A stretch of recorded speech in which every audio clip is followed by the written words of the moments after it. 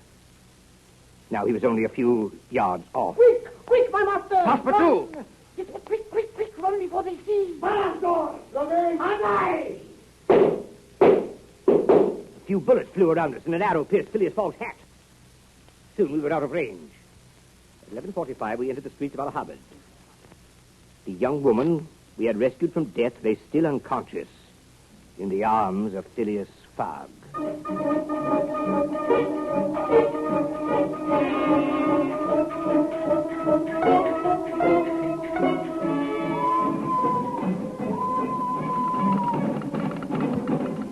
Calcutta to London, Commissioner of Police, Scotland Yard. October 25th, 4 p.m. Had Phileas Fogg and Prince Dermot arrested today, charge of abducting Indian princess. Rush warrant for arrest on bank robbery charges. 6 detectives. Calcutta to London, October 25th, 11:10 p.m. Phileas Fogg and servant freed on payment of £1,000 fine. Sailing Hong Kong tonight with Indian princess. And following them. Rush warrant, Hong Kong. 6 detectives. Hong Kong to London, November 7th. Warrant received too late. Fogg left for San Francisco tonight aboard special charter. Following him. Arrange expedition proceeding San Francisco. 6 detectives. San Francisco to London. Commissioner of Police, Scotland Yard. Phileas Fogg, Prince Servant, and Indian Princess arrived at San Francisco December 3rd. Leaving 6 p.m. for New York. Advise Her Majesty's Council, New York, arrange expedition. 6 detectives. Salt Lake City to London, December 5th. Traveling, same train as Fogg and Posse. Have him under constant surveillance. 6 detectives.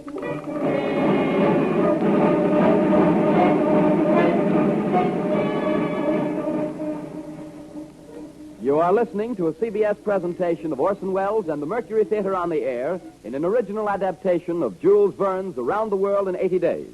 The performance will continue after a moment's intermission. This is the Columbia Broadcasting System. Jules Verne's Around the World in 80 Days, as adapted for radio by Orson Welles and performed by the Mercury Theater on the Air.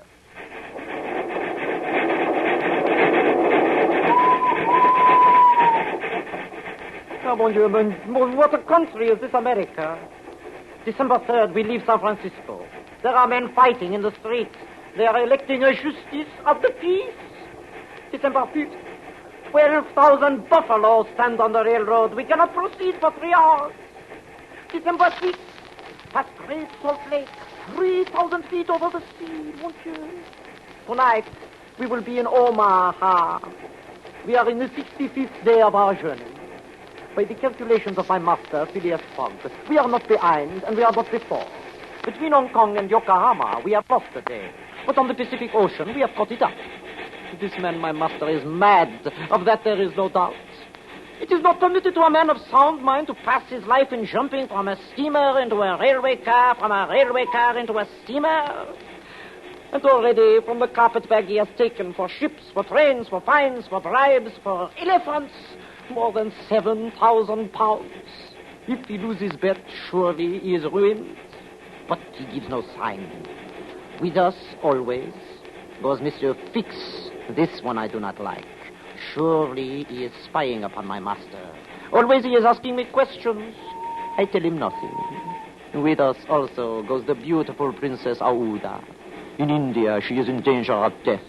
My master takes her with him to England. I do not understand. With a woman so beautiful, he is always so cold, so formal. Mon Dieu, these English. He has taught her to play whist. All day they sit, all day they play. Madam, your turn to cut. Hearts are trumps, Mr. Fogg. Your lead, Mr. Fix. 7 o'clock. The train has stopped. Passepartout, come with me. We will see what has happened. Excuse me, madam.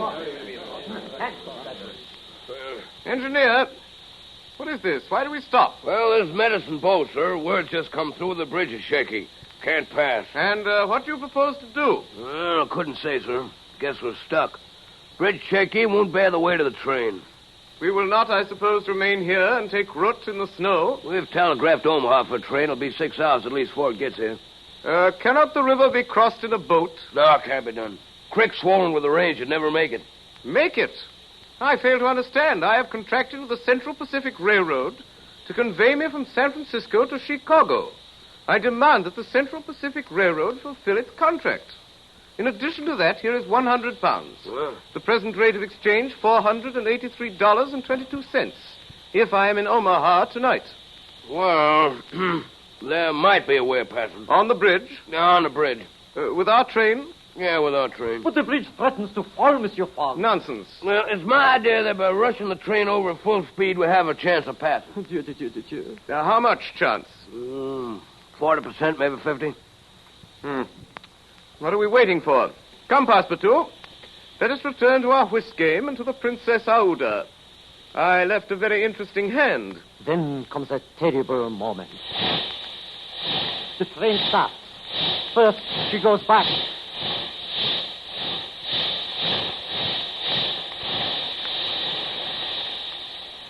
And then she goes towards the bridge.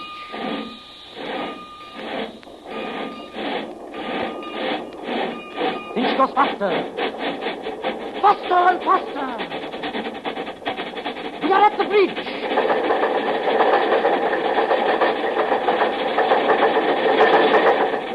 We have crossed. Good heavens! What was that? Sacre Dieu. That was the bridge falling behind us. I think we shall win this hand, Mr. Fix.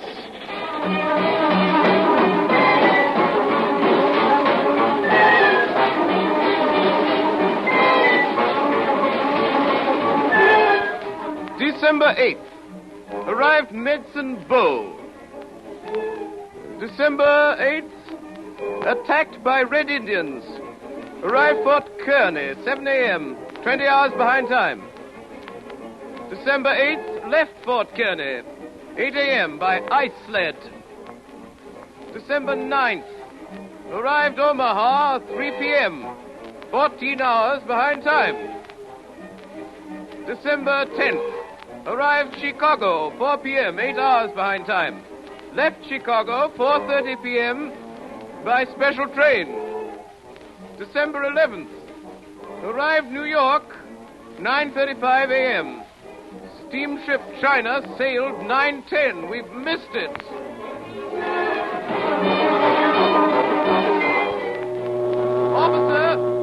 Officer, when does the next ship sail? Well, the Perrier leaves on December 14th, sir. And arrives in England when? It doesn't go to England. It lands in Havre December the 24th, sir. Is there any vessel which arrives in England by December 21st? None, sir. Then I must arrange that one shall. Come, Passepartout, and bring the carpet bag.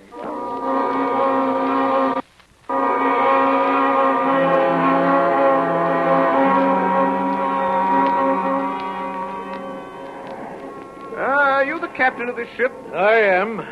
I am Phileas Fogg of London. I am Andrew Speedy of Cardiff. Excellent. Are you ready to sail? In an hour. You are loaded for... Bordeaux. Your cargo? Gravel. You have passengers? No passengers. Never have passengers. A cargo that talks too much. Your vessel sails swiftly? Between 11 and 12 knots. The Henrietta, well known, sail and steam. Do you wish to convey me to Liverpool, myself and 3 persons? Liverpool? Why not to China? I said Liverpool. No. No? No, I'm setting out for Bordeaux. It doesn't matter what price? It don't matter what price. But the owners of the Henrietta... The owners of the Henrietta are myself. The vessel belongs to me. I will charter it from you. No. No? I will buy it from you. No. No. Well, will you take me to Bordeaux? No, not even if you paid me $200. I offer you 2,000. For each person? For each person. And there are 4 of you? 4. I leave at 9 o'clock. It is 8:30. At 9 o'clock, we will be on board.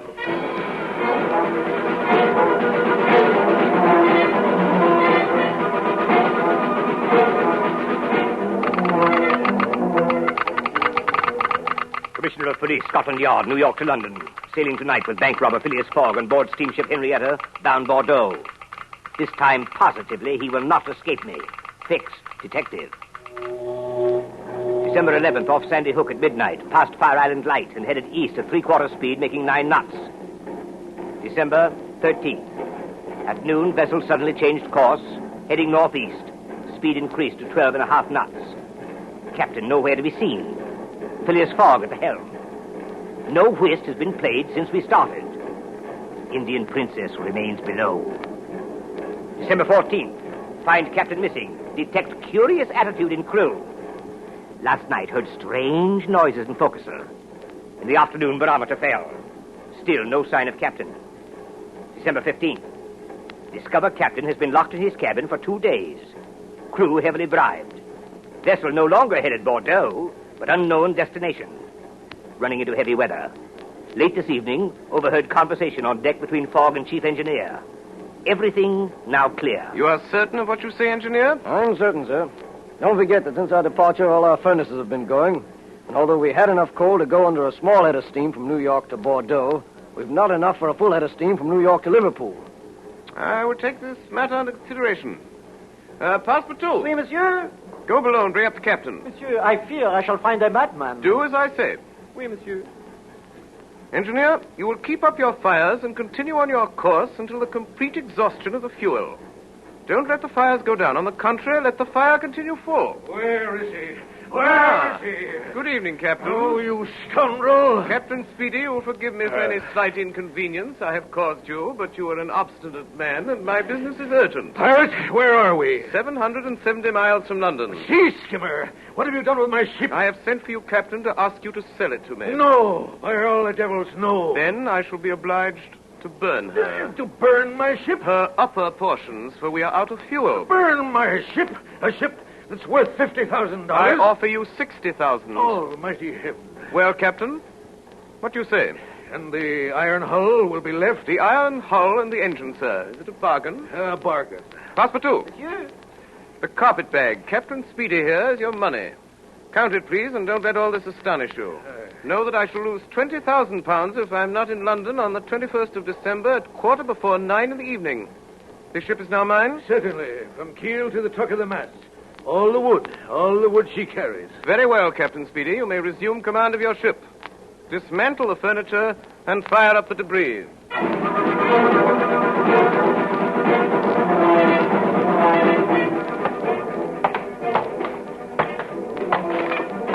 Poop deck, the cabins, the bunks, the spare deck were burned today. Reached speed of 13 knots. December 19th, rafts, masts, and spars consumed. December 20th, the railings and remaining portions of the deck fed to the furnace.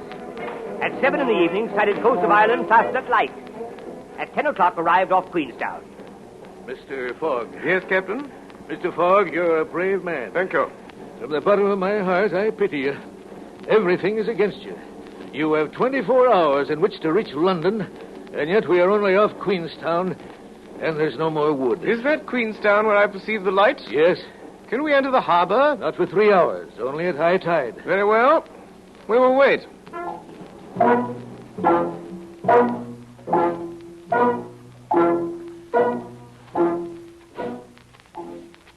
At 1 in the morning, what was left of the Henrietta entered Queenstown Harbor. We landed immediately. At 1:30, we boarded a train, arrived at Dublin at dawn, embarked on the Liverpool packet. At 20 minutes before noon, the 21st of December, Phileas Fogg finally landed on the quay at Liverpool. He was now only 9 hours from London. At this moment, with what I must admit was a heavy heart, I approached him and put my hand on his shoulder. Sir? You are really Phileas Fogg? Yes, sir. Then with this warrant, in the name of the Queen, I arrest you.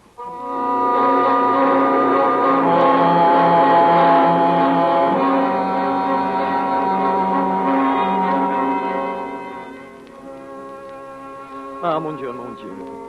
So, on the 80th day of his tour around the world, only 9 hours from London, with 3 hours and 5 minutes to spare and £20,000 at stake, my master is imprisoned here in the custom house at Liverpool.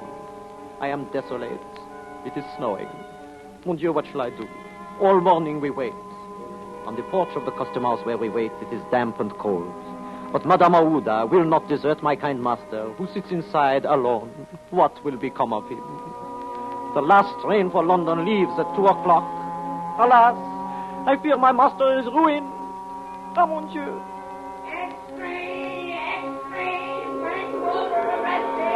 Read all about the rest of 55,000 pound robber. X-free, X-free.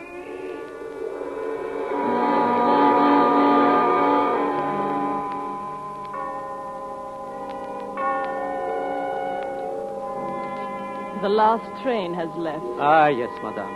This is truly the end. Mr. Fogg! Mr. Fogg, madame! Passepartout! What is it, scoundrel? I have made a mistake, a terrible thing. Quickly, quickly, come with me. Hurry, or your master will be ruined.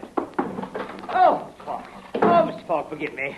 Sir? Oh, pardon me, sir, pardon. I made a terrible mistake, a dreadful error, an unfortunate resemblance, sir. You are not the robber. You are not the robber. The robber was arrested in Edinburgh this morning. You may go, sir.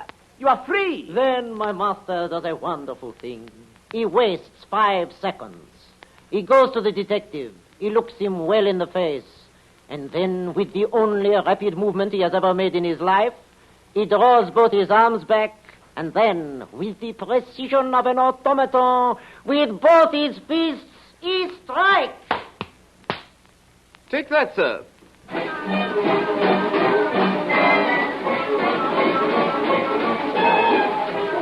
We jump into a carriage, and in 5 minutes we are at the station. It is 40 minutes past 2. Julius Fogg orders a special train.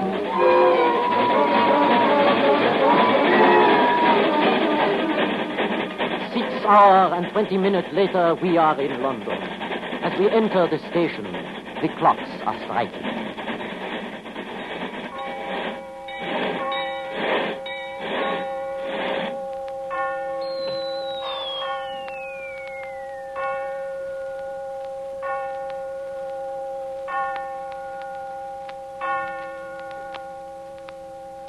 My friends, I've been around the world in 80 days and 15 minutes. I've lost.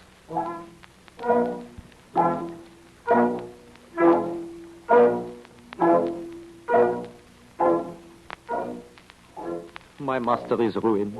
With my own eyes, in these 80 days, I have watched him spend more than 19,000 pounds of his money. The carpet bag is flat and empty. And tomorrow the gentlemen of the Reform Club will cash their cheque for 20,000 at Baring Brothers. Sadly, this evening, we return to the house in Savile Row. In the kitchen, the gas is still burning. Our neighbors do not know we have returned. The doors and the windows of the house are kept closed. Sadly, I cook the dinner. Sadly, I prepare an apartment for the Princess Aouda. Sadly, I tell her the truth, that for my master, as a man of honor, there is only one course open. Passepartout, we must do something to prevent it. Madame, I can do nothing by myself, nothing at all. I have no influence over my master's mind. But you, perhaps... What influence would I have? Mr. Fogg is subject to none.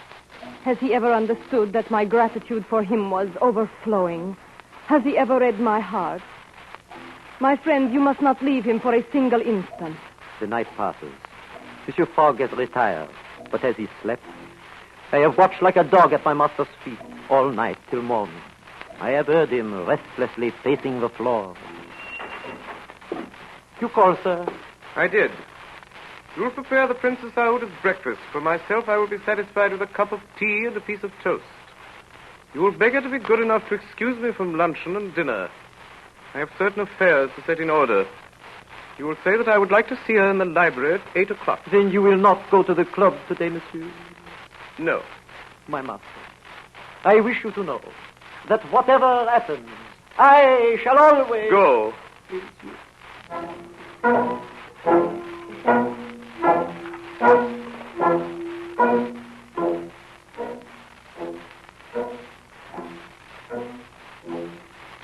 I have desired to speak with you this evening, madame, in order to beg your forgiveness. Mine, sir. Can you ever forgive me, madam, for having brought you to England? I, Mr. Fogg? Be kind enough to allow me to finish. When I thought of taking you so far away from that country which had become so dangerous for you, I was rich. and I counted on placing a portion of my fortune at your disposal. Your life would have been happy and free. But now, madam, as you know, I'm ruined. I can no longer... I know it, Mr. Fogg. And I, in turn, ask you, will you pardon me for having followed you? And who knows, for having perhaps assisted in your ruin by delaying you? Madam, you could not remain in India, and your safety was only assured by removing you so far that those fanatics could not retake you. But, Mr. Fogg, was it not enough that you should rescue me from a horrible death without feeling that you were obliged to assure my position abroad? It would have been my pleasure, madam. Events have turned against me. However, I ask your permission to dispose of the little I have left in your favor. But you, Mr. Fogg, what will become of you? I, madam, shall not need anything. But how, sir, do you look upon the fate that awaits you? As I ought to look at it. Whatever the future holds for you, so kind a man as you could never be in want, I am sure. Your friends... I have no friends, madam. Your relatives... I have no relatives. I pity you, Mr. Fogg. Solitude is a sad thing. Is there not one heart into which you can pour your troubles? They say that with two, misery itself is bearable. They say so, madam. Mr. Fogg, you will not think me bold if I ask you whether you might wish at once a relative and a friend. Will you have me for your wife? You close your eyes, Mr. Fogg. Will you not look at me and answer my question? I love you. Yes, in truth. By everything most sacred in the world, I love you. And I am yours. Ah, my friend. Did you ring, sir? Passepartout. Oui, monsieur. You will notify the Reverend Samuel Wilson of Marylebone Parish of our intention to be married as soon as possible. Bon, monsieur. It is not too late to go now, is it? Never too late, monsieur. It will be for tomorrow, Monday. For tomorrow, Monday, my dear? For tomorrow, Monday. Yes, monsieur. Yes, madame.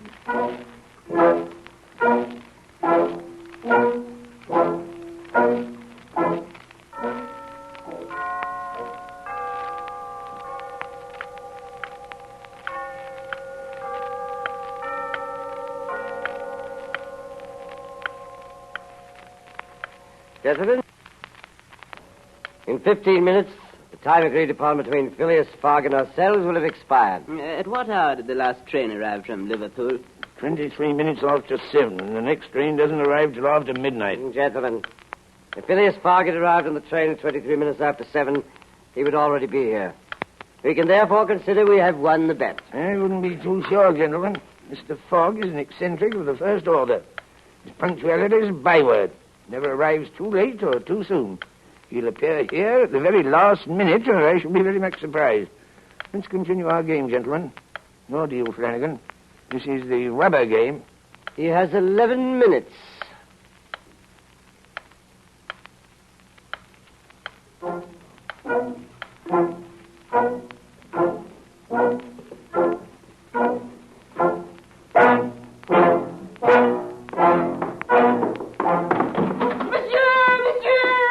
Passepartout. Monsieur, the marriage is impossible. Impossible? What do you mean? What stands in the way? Impossible tomorrow, sir. Explain yourself, Passepartout. It is impossible tomorrow, monsieur. Tomorrow is Sunday. Monday, Passepartout. Today is Saturday, monsieur. Have you lost your mind? Today is Sunday. No, sir. Today is Saturday. Saturday? Impossible. Yes. You have made a mistake of one day. We have arrived 24 hours in advance. Today is Saturday, the 21st.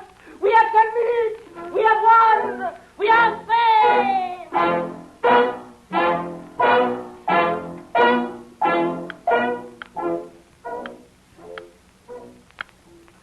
10 minutes. 9 of hearts. Knave of hearts. For my part, Mr. Ralph, I would not believe it was he if I saw him. China, the only steamer from New York that could be of any use to him, arrived yesterday. Name was not on the passenger list. Admitting the most favorable chances, Phileas Fogg has scarcely reached America. I calculate 20 days at least of the time he'll be behind. If, that is, he is still alive. The thing was senseless from the very start. However exact he may be, it is beyond human power to prevent the occurrence of inevitable delays, and a delay of only 2 or 3 days would be enough to destroy his chances. Tomorrow morning we can present to Baring Brothers Mr. Fogg's cheque for £20,000. 3 minutes. Here, dear steward. Hot trumps. 2 of clubs. 10 of clubs. I trump you. 3 of hearts. Your trick, Stuart. 1 at 1/2 minutes to go. Gentlemen, it is now 8:43 and a quarter. I propose we resume this game at 8:45 p.m.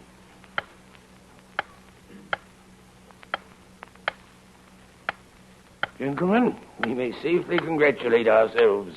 The bet is won. 1 minute, 5 seconds. 50 seconds left. 40. 25. 15. 14. 13. 12.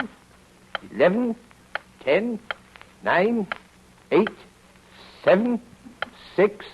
5. 4. 3. 2. Good evening, gentlemen. It's a good wager. I'm afraid you've lost.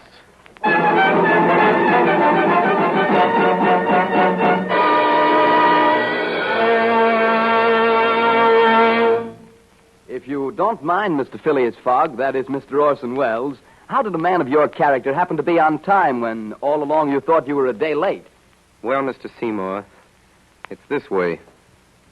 You know, speaking out of character, and as one of the least punctual of mortals, I am always happiest on the 79th day of the Jules Verne adventure.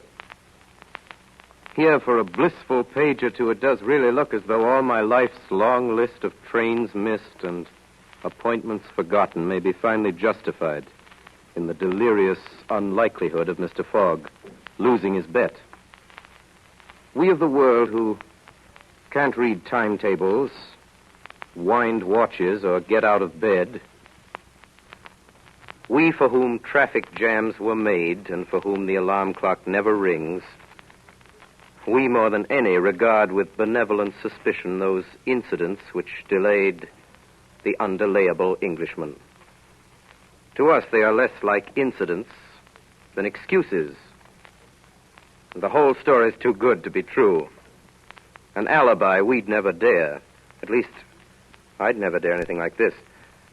Excuse me, old man, I tried to make it, but you see, there was an Oriental princess and a tribe of Red Indians, and then we had to burn up our ship on the way over for fuel. I'm sure you know how it is. Most annoying. Hope you'll forgive. As I say, it sounds like the ultimate, the magnificent alibi it ought to be, but, oh, horror. There appears in the last chapter a Jules Verne nick in time. An unpredictable split infinity that flings the truth in our teeth and turns the timetables.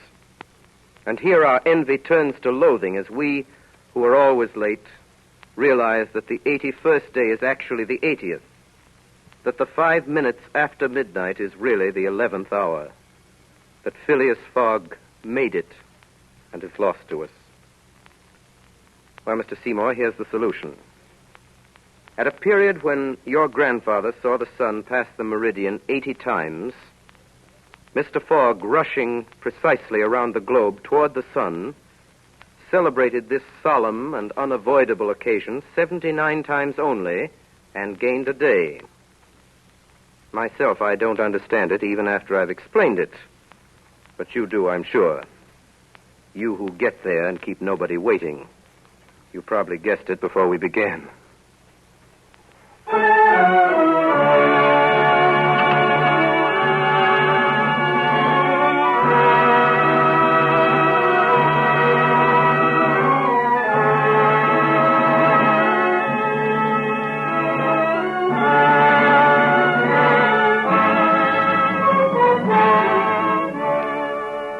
have just heard Orson Welles' original adaptation for radio of Jules Verne's classic Around the World in 80 Days. It was the 16th in the Columbia Broadcasting System's weekly dramatic series featuring Orson Welles and the Mercury Theater on the Air. In the cast tonight were Ray Collins as Mr. Fix, Edgar Barrier as Passepartout, Eustace Wyatt as Ralph, Frank Rettick as Stuart, Arlene Francis as Madame Aouda, Stefan Schnabel as the Parsi, Al Swenson as the captain, William Allen as the officer, and Orson Welles as Phileas Fogg. The original music was composed and conducted by Bernard Herrmann, and Davidson Taylor supervised the production for CBS. This is Dan Seymour speaking.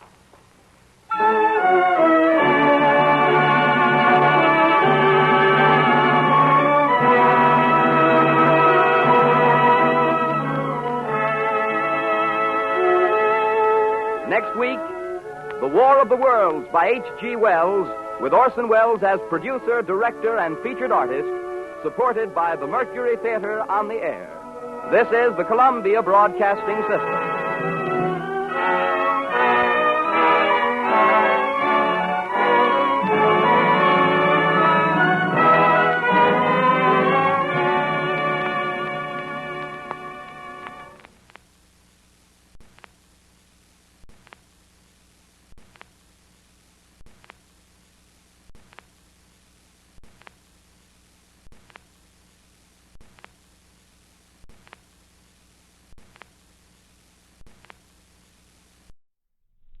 Columbia Broadcasting System and its affiliated stations present Orson Welles and the Mercury Theater on the Air in The War of the Worlds by H.G. Wells.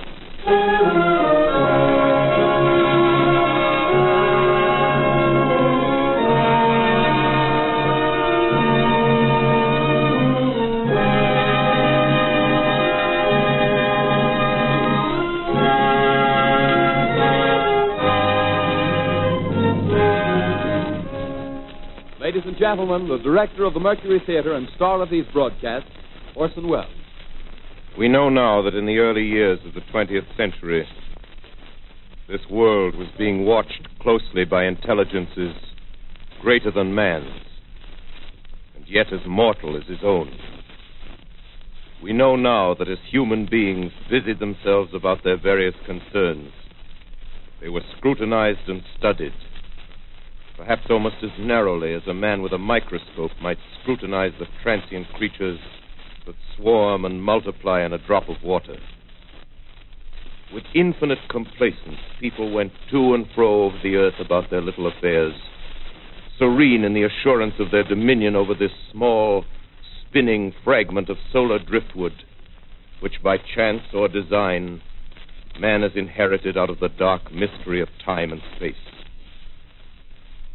Yet across an immense ethereal gulf, minds that are to our minds as ours are to the beasts in the jungle, intellects vast, cool, and unsympathetic, regarded this earth with envious eyes and slowly and surely drew their plans against us.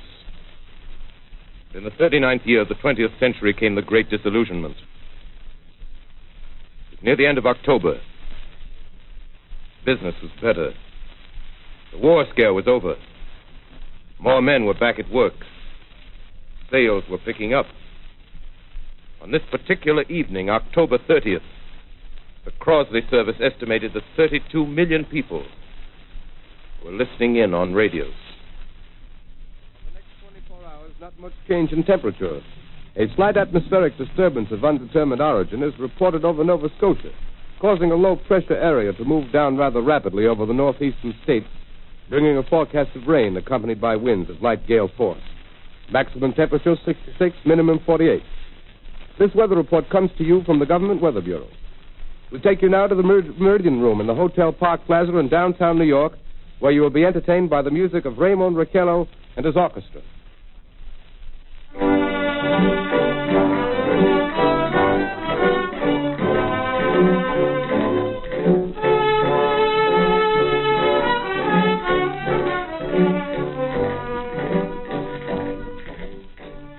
Good evening, ladies and gentlemen.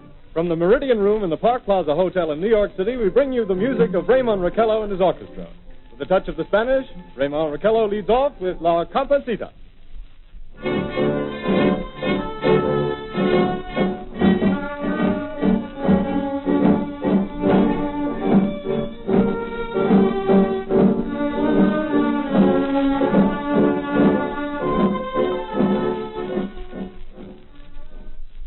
Ladies and gentlemen, we interrupt our program of dance music to bring you a special bulletin from the Intercontinental Radio News.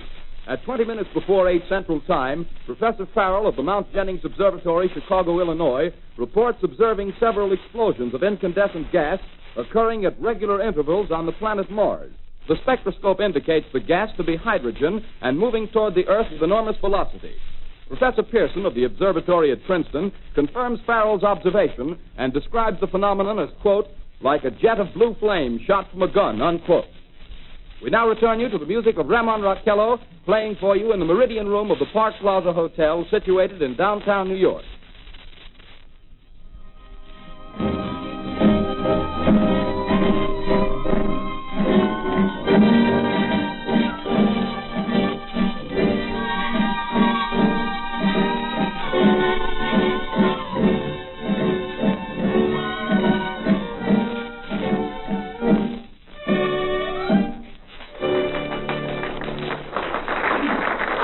And now a tune that never loses favor, the ever-popular Stardust, Raymond Raquello and his orchestra.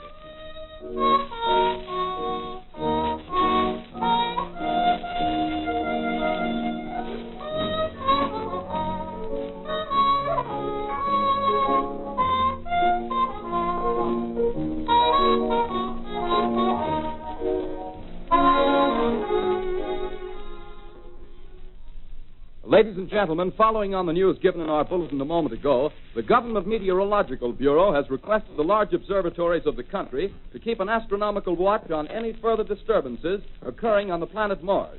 Due to the unusual nature of this occurrence, we have arranged an interview with the noted astronomer, Professor Pearson, who will give us his views on this event. In a few moments, we will take you to the Princeton Observatory at Princeton, New Jersey. We return you until then to the music of Raymond Raquello and his orchestra.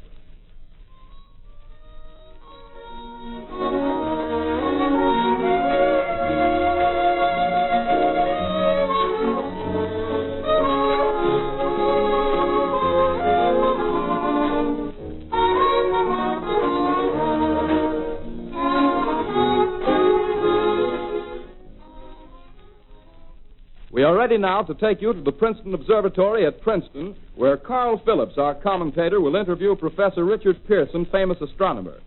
We take you now to Princeton, New Jersey. Good evening, ladies and gentlemen. This is Carl Phillips speaking to you from the observatory at Princeton. I'm standing in a large semicircular room, pitch black except for an oblong split in the ceiling. Through this opening, I can see a sprinkling of stars that cast a kind of frosty glow over the intricate mechanism of the huge telescope. The ticking sound you hear is the vibration of the clockwork. Professor Pearson stands directly above me on a small platform, peering through the giant lens. I'll ask you to be patient, ladies and gentlemen, during any delay that may arise during our interview. Besides the ceaseless watch of the heavens, Professor Pearson may be interrupted by telephone or other communications. During this period, he is in constant touch with the astronomical centers of the world. Professor, may I begin our questions? Any time, Mr. Phillips. Professor, would you please tell our radio audience exactly what you see as you observe the planet Mars through your telescope? Nothing unusual at the moment, Mr. Phillips. A red disk swimming in the blue sea. Transverse stripes across the disk. Quite distinct now because Mars happens to be at the point nearest the Earth, in opposition, as we call it. In your opinion, what do these transverse stripes signify, Professor Pearson? Not canals, I can assure you, Mr. Phillips. Although that's the popular conjecture of those who imagine Mars to be inhabited. From a scientific viewpoint, the stripes are merely the result of atmospheric conditions peculiar to the planet. Then you're quite convinced, as a scientist, that living intelligence as we know it does not exist on Mars? I should say the chances against it are 1,000 to 1. And yet, how do you account for these gas eruptions occurring on the surface of the planet at regular intervals? Phillips, I cannot account for it. By the way, Professor, for the benefit of our listeners, how far is Mars from the Earth? Approximately 40 million miles. Well, that seems a safe enough distance. Just a moment, ladies and gentlemen. Someone has just handed Professor Pearson a message. While he reads it, let me remind you that we are speaking to you from the observatory in Princeton, New Jersey, where we are interviewing the world-famous astronomer, Professor Pearson. One moment, please. Professor Pearson has passed me a message which he has just received. Professor, may I read the message to the listening audience? Certainly, Mr. Frost. Ladies and gentlemen, I shall read you a wire addressed to Professor Pearson from Dr. Gray of the Natural History Museum, New York. Quote, 9:15 p.m. Eastern Standard Time. Seismograph registered shock of almost earthquake intensity occurring within a radius of 20 miles of Princeton. Please investigate. Signed, Lloyd Gray, Chief of Astronomical Division. Unquote. Professor Pearson, could this occurrence possibly have something to do with the disturbances observed on the planet Mars? Hardly, Mr. Phillips. This is probably a meteorite of unusual size, and its arrival at this particular time is merely a coincidence. However, we shall conduct a search as soon as daylight permits. Thank you, Professor. Ladies and gentlemen, for the past 10 minutes, we've been speaking to you from the observatory at Princeton, bringing you a special interview with Professor Pearson, noted astronomer. This is Carl Phillips speaking.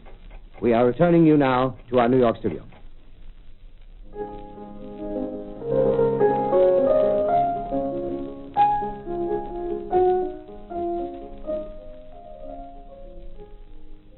Ladies and gentlemen, here is the latest bulletin from the Intercontinental Radio News. Toronto, Canada. Professor Morse of Macmillan University reports observing a total of 3 explosions on planet Mars between the hours of 7:45 p.m. and 9:20 p.m. Eastern Standard Time. This confirms earlier reports received from American observatories. Now, nearer home, comes a special bulletin from Trenton, New Jersey. It is reported that at 8:50 p.m., a huge flaming object, believed to be a meteorite, fell on a farm in the neighborhood of Grover's Mill, New Jersey, 22 miles from Trenton. The flash in the sky was visible within a radius of several hundred miles, and the noise of the impact was heard as far north as Elizabeth.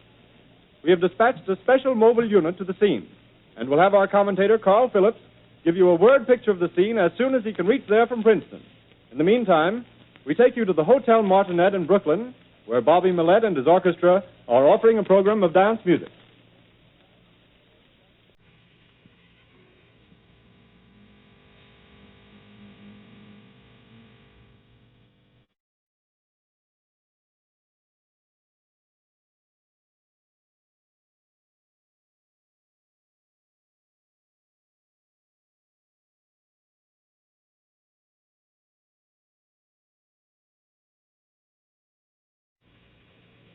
We take you now to Grover's Mill, New Jersey.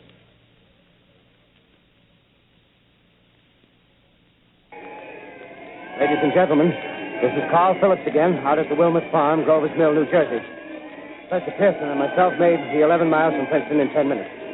Well, I hardly know where to begin. To paint for you a word picture of a strange scene before my eyes, like something out of a modern Arabian Nights. Well, I just got here. I haven't had a chance to look around yet. I guess that's it. Yes, I guess that's the thing directly in front of me. Half buried in a vast pit. Must have struck with terrific force. The ground is covered with splinters of a tree. It must have struck on its way down. But I can see the object itself doesn't look very much like a meteor. At least not the meteors I've seen. It looks more like a huge cylinder. Has a diameter of, what would you say, Professor Pearson? What's that? What would you say, what's the diameter of this? About 30 yards. About 30 yards. The metal on the sheath is, well, I've never seen anything like it. The color is sort of yellowish white. It's curious. Spectators now are pressing close to the object in spite of the efforts of the police to keep them back. Getting in front of my line of vision. Would you mind standing one side, please? While the police are pushing the crowd back. Here's Mr. Wilmot, owner of the farm here. He may have some interesting facts to add. Mr. Wilmot, would you please tell the radio audience as much as you remember of this rather unusual visitor that dropped in your backyard? A step closer, please. Ladies and gentlemen, this is Mr. Wilmot. Well, I was listening to the radio. Closer and louder, please. Pardon me? Louder, please, closer. Yes. I was listening to the radio and kind of drowsing. That professor fellow was talking about Mars, so I was half dozing and half... Yes, Mr. Wilmot, and then what happened? Well, as I was saying, I was listening to the radio, kind of halfway. Yes, Mr. Wilmot, and then you saw something. Well, not first off. I heard something. And what did you hear? A hissing sound like this. Kind of like a 4th of July rocket. Yes, then what? I turned my head out the window and would have sworn I was asleep and dreaming. Yes? I seen a kind of greenish streak, and then Zingo. Something smacked the ground, knocked me clear out of my chair. Well, were you frightened, Mr. Wilmot? Well, I ain't quite sure. I reckon I was kind of riled. Well, thank you, Mr. Wilmot. Thank you very much. Yeah, you want me to No, tell that's some quite more? all right. That's plenty. Ladies and gentlemen, you've just heard Mr. Wilmot, owner of the farm where this thing has fallen. I wish I could convey the atmosphere, the background of this fantastic scene.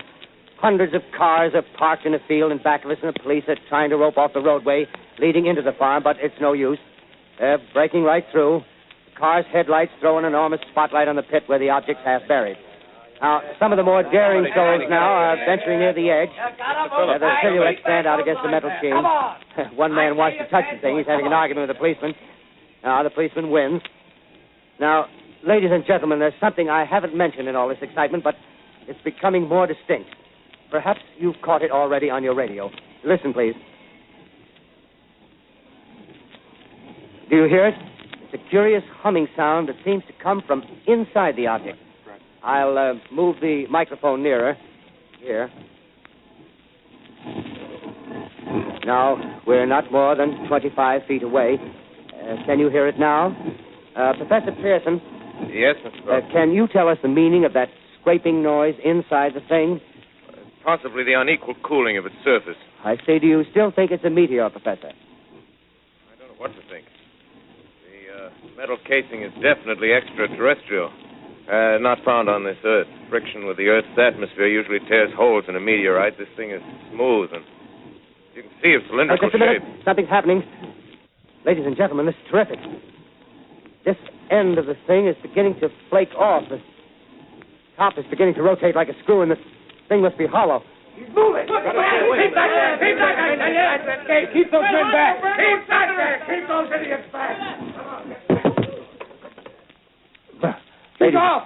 The top's loose. Look out there. Stand back. Ladies and gentlemen, this is the most terrifying thing I've ever witnessed. Wait a minute. Someone's crawling out or something. I can see turning out of that black hole two luminous discs. The eyes, it might be a face, might be almost Good heavens, something wriggling out of the shadow like a gray snake. Now it's another one, and another one, and another one. They look like tentacles to me. Oh, yeah, I can see the thing's body. Now it's large as a bear. It glistens like wet leather, but that face, ladies and gentlemen, it's indescribable. I can hardly force myself to keep looking at it. It's so awful. The eyes are black, and they gleam like a serpent. The mouth is kind of V-shaped with saliva dripping from its rimless lips that seem to quiver and pulsate. And the monster, or whatever it is, can hardly move. It seems weighed down by possibly gravity or something. The thing's rising up now, and the crowd falls back. They've seen plenty. The most extraordinary experience, ladies and gentlemen. I can't find words. Well, I'll pull this microphone with me as I talk. I'll have to stop the description till I can take a new position. Hold on, will you, please? I'll be right back in a minute.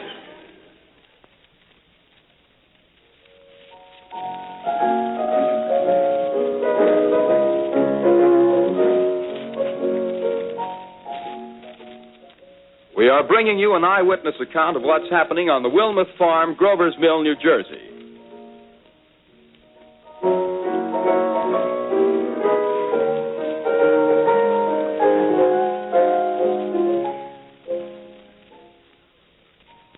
We now return you to Carl Phillips at Grover's Mill.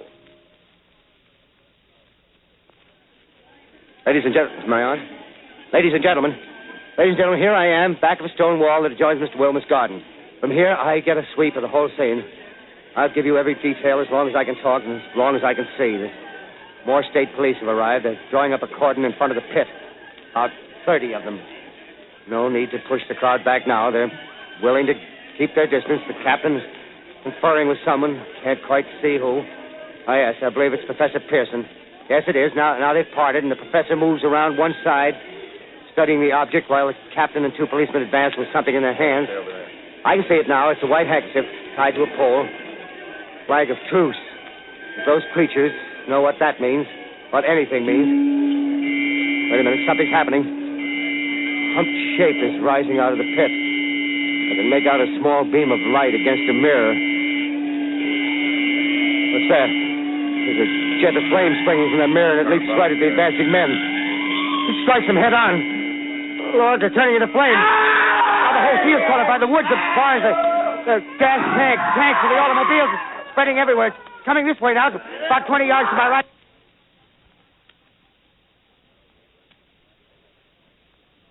Ladies and gentlemen, due to circumstances beyond our control, we are unable to continue the broadcast from Grover's Mill. Evidently, there's some difficulty with our field transmission. However, we will return to that point at the earliest opportunity. In the meantime, we have a late bulletin from San Diego, California. Professor Indelkoffer, speaking at a dinner of the California Astronomical Society, expressed the opinion that the explosions on Mars are undoubtedly nothing more than severe volcanic disturbances on the surface of the planet.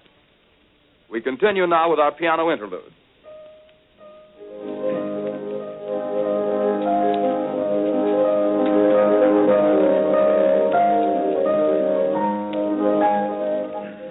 Ladies and gentlemen, I've just been handed a message that came in from Grover's Mill by telephone. Just one moment, please. At least 40 people, including 6 state troopers, lie dead in a field east of the village of Grover's Mill. Their bodies burned and distorted beyond all possible recognition. The next voice you hear will be that of Brigadier General Montgomery Smith, commander of the state militia at Trenton, New Jersey. I have been requested by the governor of New Jersey to place the counties of Mercer and Middlesex as far west as Princeton and east to Jamesburg under martial law. No one will be permitted to enter this area except by special pass issued by state or military authorities. 4 companies of state militia are proceeding from Trenton to Grover's Mill and will aid in the evacuation of homes within the range of military operations. Thank you. You have just been listening to General Montgomery Smith, commanding the state militia at Trenton. In the meantime, further details of the catastrophe at Grover's Mill are coming in. The strange creatures, after unleashing their deadly assault, crawled back in their pit and made no attempt to prevent the efforts of the firemen to recover the bodies and extinguish the fire. The combined fire departments of Mercer County are fighting the flames which menace the entire countryside. We have been unable to establish any contact with our mobile unit at Grover's Mill, but we hope to be able to return you there at the earliest possible moment. In the meantime, we take you to... Just one moment, please.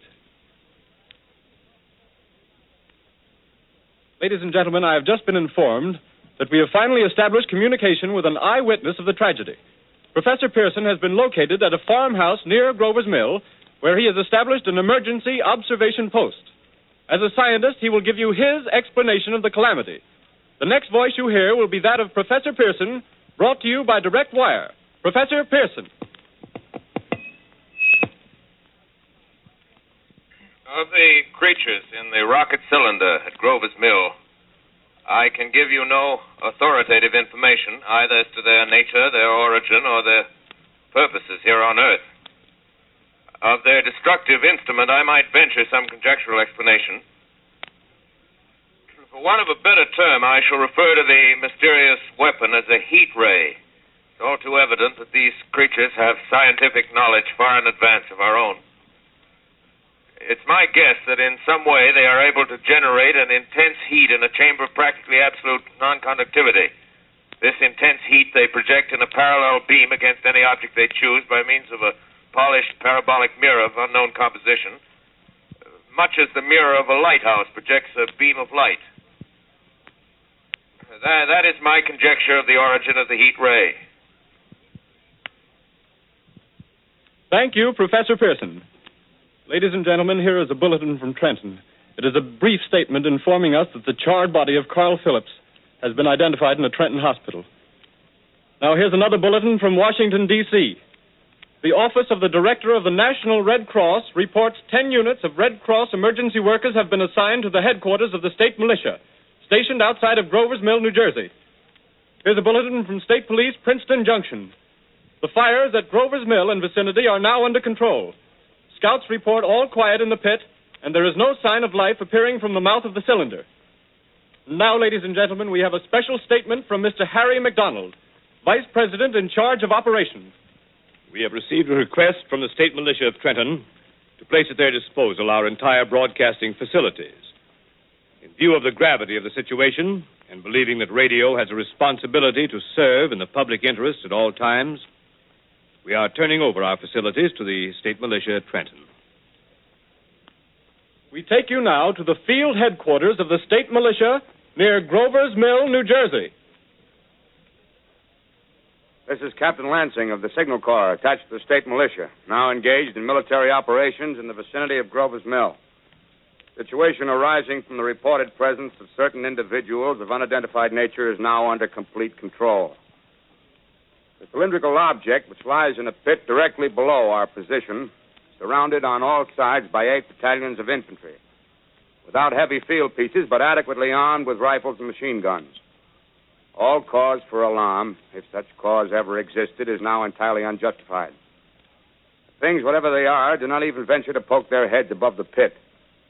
I can see their hiding place plainly in the glare of the searchlights here. With all their reported resources, these creatures can scarcely stand up against heavy machine gun fire. Anyway, it's an interesting outing for the troops. I can make out their khaki uniforms crossing back and forth in front of the lights. Looks almost like a real war. There appears to be some slight smoke in the woods bordering the Millstone River, probably fire started by campers. Well, we ought to see some action soon. One of the companies is deploying on the left flank. A quick thrust and it'll all be over. Now, wait a minute. I see something on top of the cylinder. No, it's nothing but a shadow. Now the troops are on the edge of the Wilmot Farm. 7,000 armed men closing in on an old metal tube. A tub, rather. Well, wait, that wasn't a shadow. It's something moving. Solid metal, kind of a shield-like affair rising up out of the cylinder. It's going higher and higher. What? It's standing on legs, actually rearing up on a sort of metal framework. Now it's reaching above the trees and the searchlights are on it. Hold on.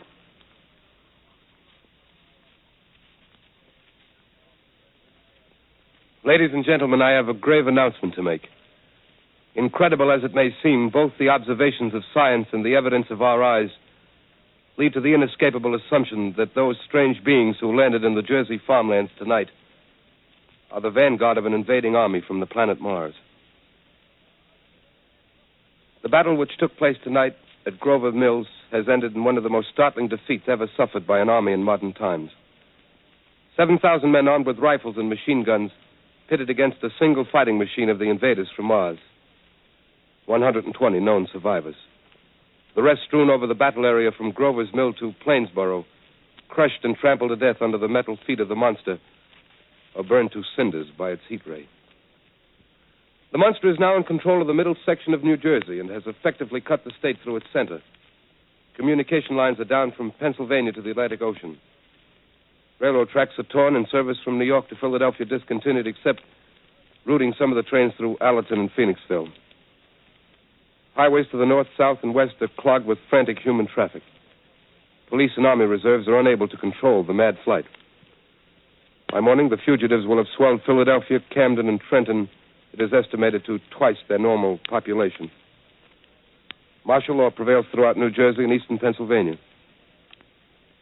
At this time, we take you to Washington for a special broadcast on the national emergency. The Secretary of the Interior. Citizens of the nation, I shall not try to conceal the gravity of the situation that confronts the country, nor the concern of your government in protecting the lives and property of its people.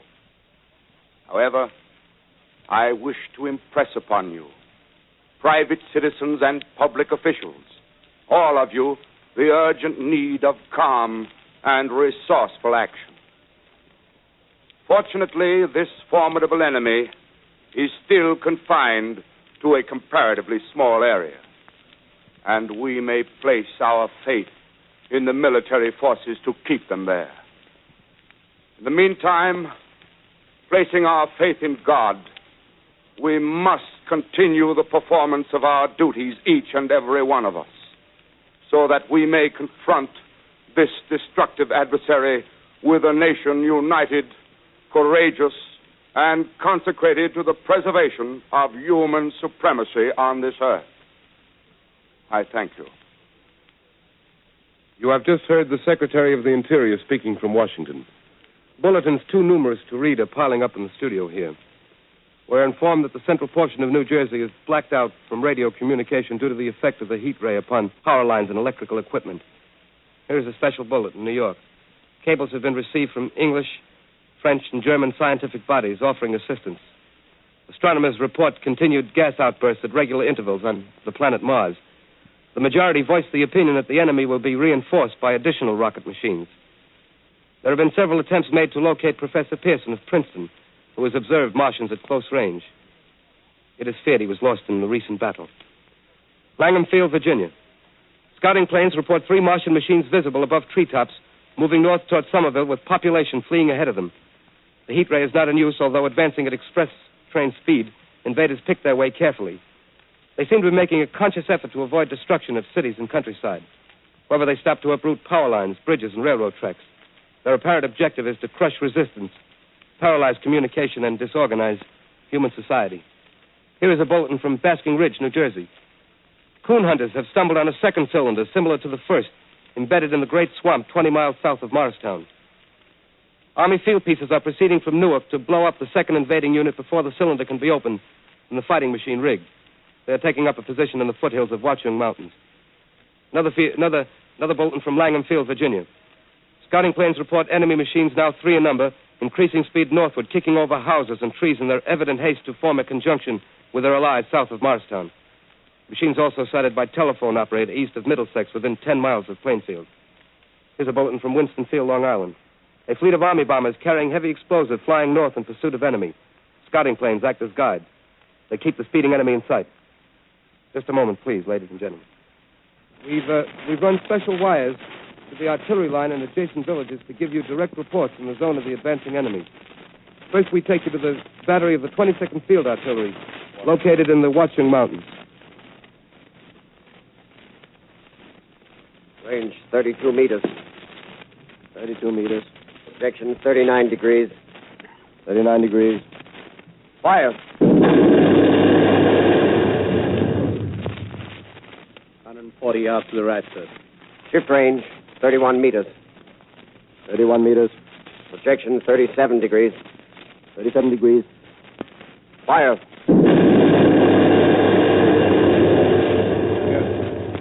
Hit, sir. Got the tripod of one of them. That's off. The others are trying to repair it. Quick, get the range. Shift 30 meters. 30 meters. Projection 27 degrees. 27 degrees. Fire.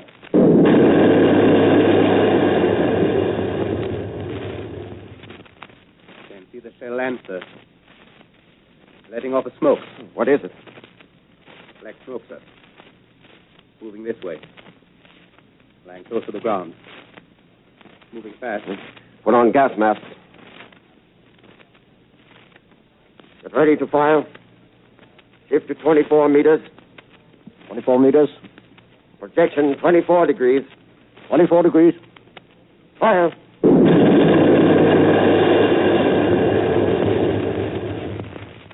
Still can't see, sir. Smoke's coming nearer. Get the range. 23 meters. 23 meters.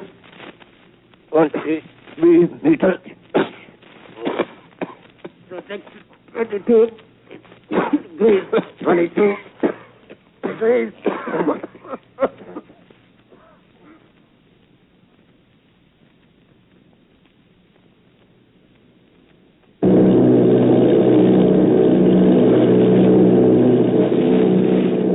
Army bombing plane B-843 off Bayonne, New Jersey. Lieutenant Bolt, commanding 8 bombers, reporting to Commander Fairfax, Langham Field.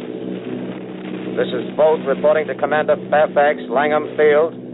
Enemy tripod machines now in sight. Reinforced by 3 machines from the Morristown cylinder. 6 altogether. 1 machine partially crippled. Believed hit by shell from Army gun in Watchung Mountains. Guns now appear silent. A heavy black fog hanging close to the earth of extreme density, nature unknown. No sign of heat ray. Enemy now turns east, crossing Passaic River into the Jersey marshes. Another straddles the Pulaski Skyway. Evident objective is New York City. They're pushing down a high-tension power station. The machines are close together now, and we're ready to attack. Planes circling, ready to strike.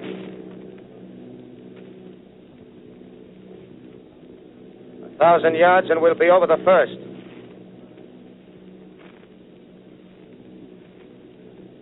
$800 yards.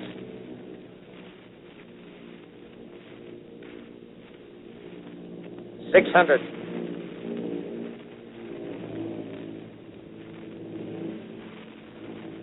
$400.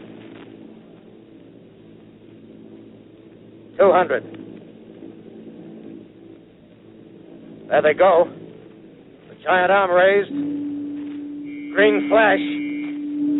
They're spraying us with flame. 2,000 feet. Engines are giving out. No chance to release bombs. Only one thing left. Drop on them, plane and all. We're diving on the first one. Now the engine's gone. 8.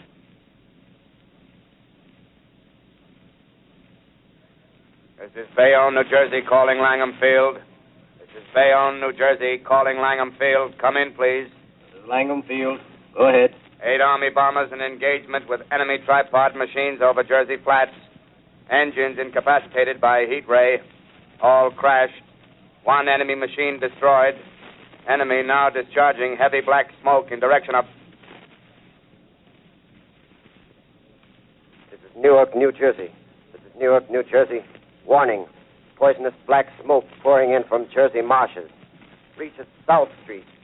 Gas masks useless. Urge population to move into open spaces.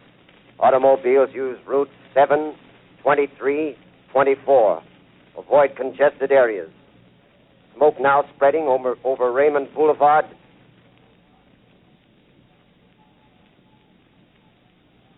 X2L calling CQ, 2X2L calling CQ, 2X2L calling 8X3R. Come in, please. This is 8X3R coming back at 2X2L. How's reception? How's reception? K, please. Where are you, 8X3R? What's the matter? Where are you?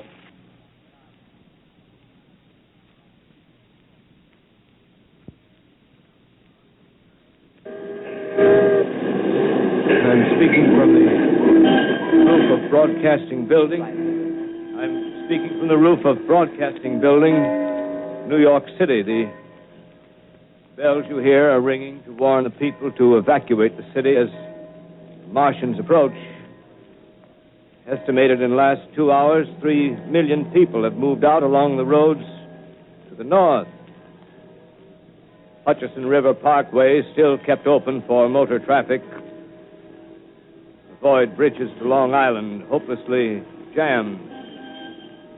All communication with Jersey Shore closed 10 minutes ago. No more defenses.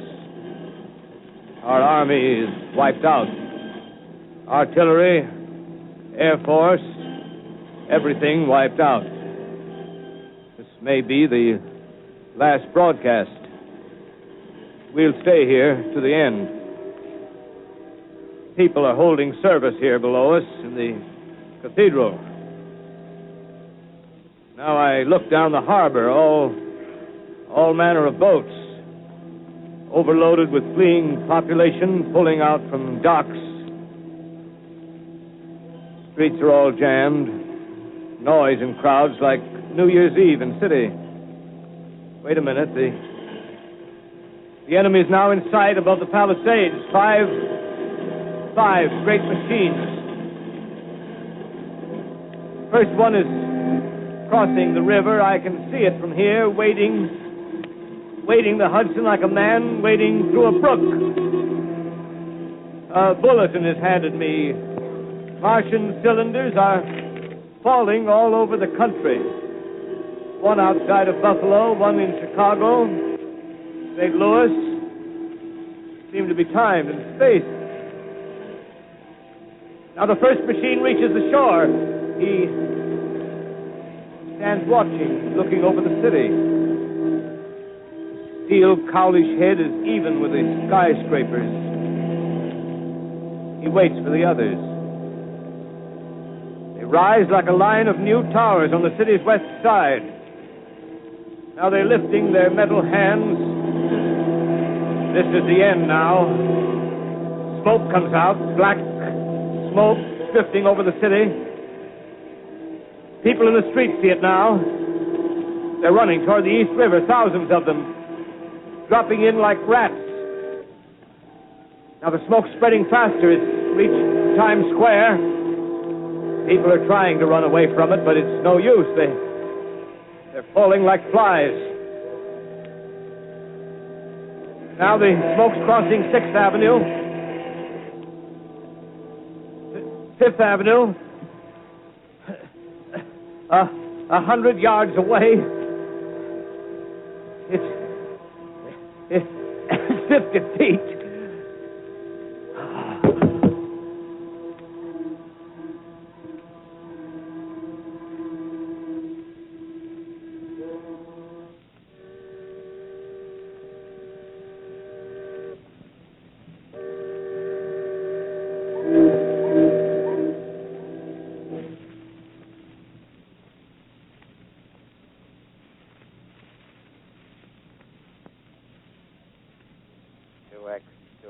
Calling CQ. 2X2L calling CQ.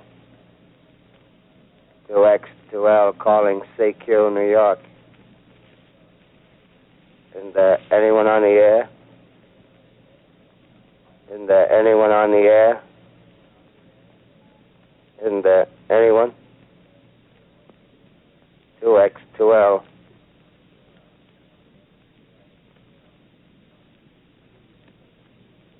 You are listening to a CBS presentation of Orson Welles and the Mercury Theater on the Air in an original dramatization of The War of the Worlds by H.G. Wells. The performance will continue after a brief intermission. This is the Columbia Broadcasting System. The War of the Worlds by H.G. Wells, starring Orson Welles and the Mercury Theater on the Air.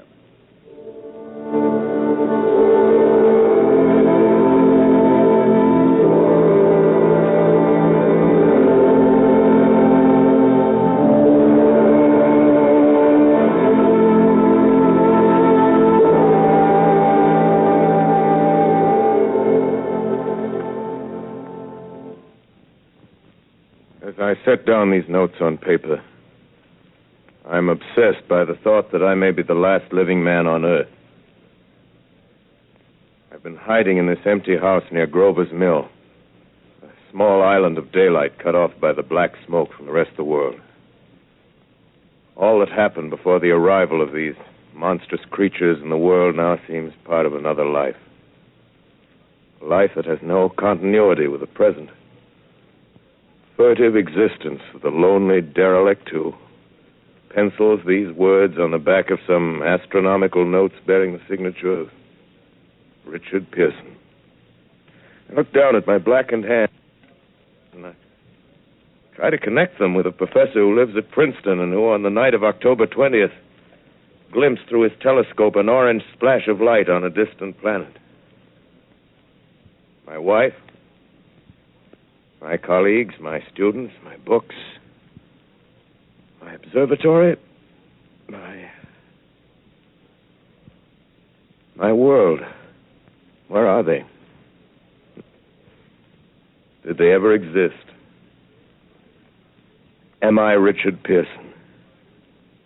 What day is it? Do days exist without calendars? Does time pass when there are no human hands left to wind the clocks? Writing down my daily life, I tell myself I shall preserve human history between the dark covers of this little book that was meant to record the movements of the stars. But to write, I must live, and to live, I must eat. Find moldy bread in the kitchen and an orange not too spoiled to swallow. Keep watch at the window. Time to time, I catch sight of a Martian above the black smoke. The smoke still holds the house in its black coil, but at length there's a hissing sound, and suddenly I see a Martian mounted on his machine, spraying the air with a jet of steam as if to dissipate the smoke. I watch in a corner as his huge metal legs nearly brush against the house. Exhausted by terror, I fall asleep. Morning. Morning. Sun streams in the window. The black cloud of gas is lifted, and the scorched meadows to the north look as though a black snowstorm had passed over them. I venture from the house. I make my way to a road, no traffic. Here and there, a wrecked car, baggage overturned, a blackened skeleton. Push on north. For some reason, I feel safer trailing these monsters than running away from them. And I keep a careful watch. I've seen the Martians feed. Should one of their machines appear over the top of trees, I'm ready to fling myself flat on the earth. I come to a chestnut tree.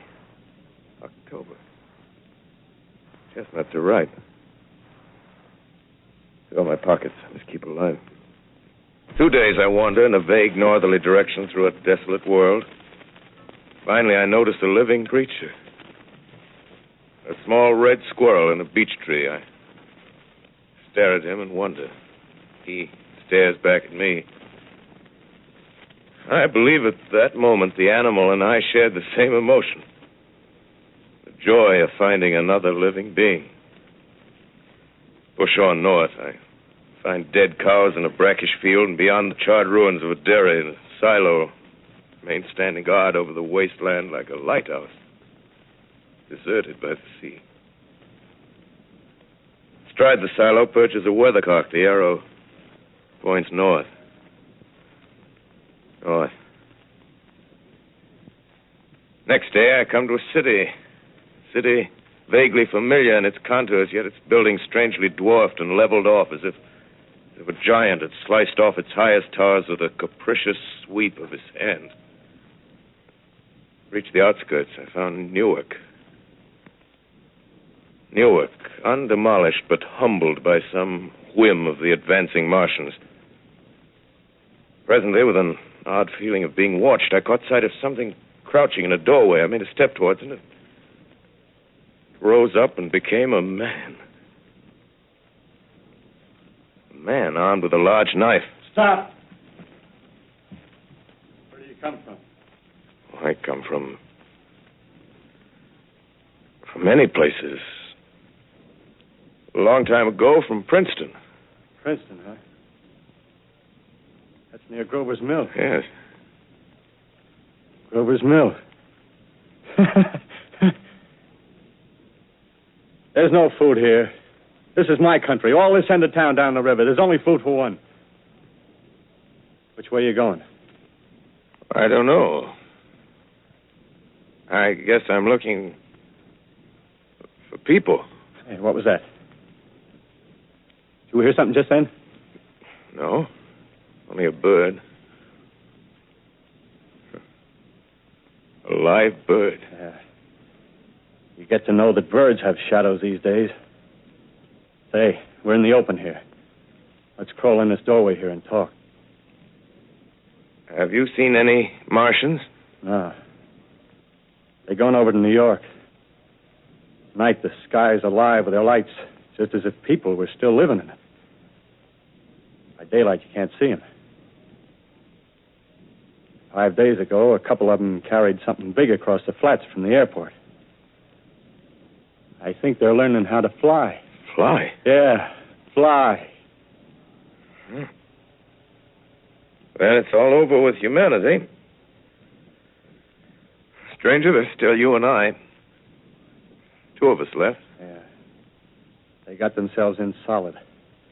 They wrecked the greatest country in the world. Those green stars, they're probably falling somewhere every night. They've only lost one machine. There isn't anything to do. We're done. We're licked. Where were you? You're in a uniform. Yeah, what's left of it. I was in the militia. National Guard. That's good. There wasn't any war. Any more than there's war between men and ants. Yes, but we're eatable ants. I found that out. What'll they do to us? I thought it all out. Right now, we're caught as we're wanted. A Martian only has to go a few miles to get a crowd on the run. But they won't keep on doing that. They'll begin catching us systematic, like keeping the best and storing us in cages and things. They haven't begun on us yet. Not begun? Not begun. All that's happened so far is because we don't have sense enough to keep quiet. bothering them with guns and such stuff and losing our heads and rushing off in crowds. No, instead of our rushing around blind, we got to fix ourselves up according to the way things are now. Cities, nations, civilization, progress. Yes, but if that's so, what is there to live for? Well, there won't be any more concerts for 1,000,000 years or so, and no nice little dinners at restaurants. If it's amusement you're after, I guess the game's up. What is there left? Life, that's what. I want to live. Yeah, and so do you. We're not going to be exterminated. And I don't mean to be caught either. Tamed and fattened and bred like an ox.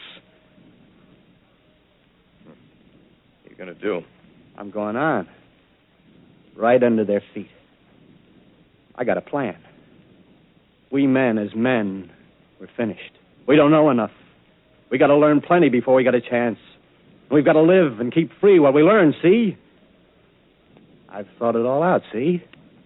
Well, tell me the rest. Well, it isn't all of us that are made for wild beasts. That's what it got to be. That's why I watched you. Watched you. All those little office workers that used to live in these houses. They be no good. They haven't any stuff in them. They used to run off to work. I've seen hundreds of them running to catch their commuter's train in the morning, afraid they'd get canned if they didn't. Running back at night, afraid they wouldn't be in time for dinner. Lives insured and a little invested in case of accidents. Yeah, and on Sundays, worried about the hereafter. Well, the Martians, they'll be a godsend for those guys. Nice, roomy cages, good food, careful breeding, no worries. Yeah, after a week or so of chasing around the fields on empty stomachs, they'll come and be glad to be caught. You've thought it all out, haven't you? Sure, you bet I have. That isn't all. These Martians are going to make pets of some of them. Train them to do tricks. Who knows, get sentimental over the pet boy who grew up and had to be killed. Yeah, and some maybe, they'll train to hunt us. Oh, no, it's impossible. Human Yes, they will. There's men who do it gladly. If one of them ever comes after me, by... In the meantime,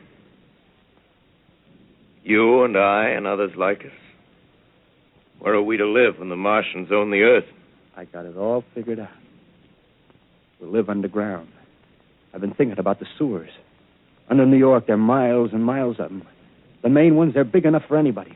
Then there's cellars, vaults, underground storerooms, railway tunnels, subways. You begin to see, huh? We'll get a bunch of strong men together. No weaklings.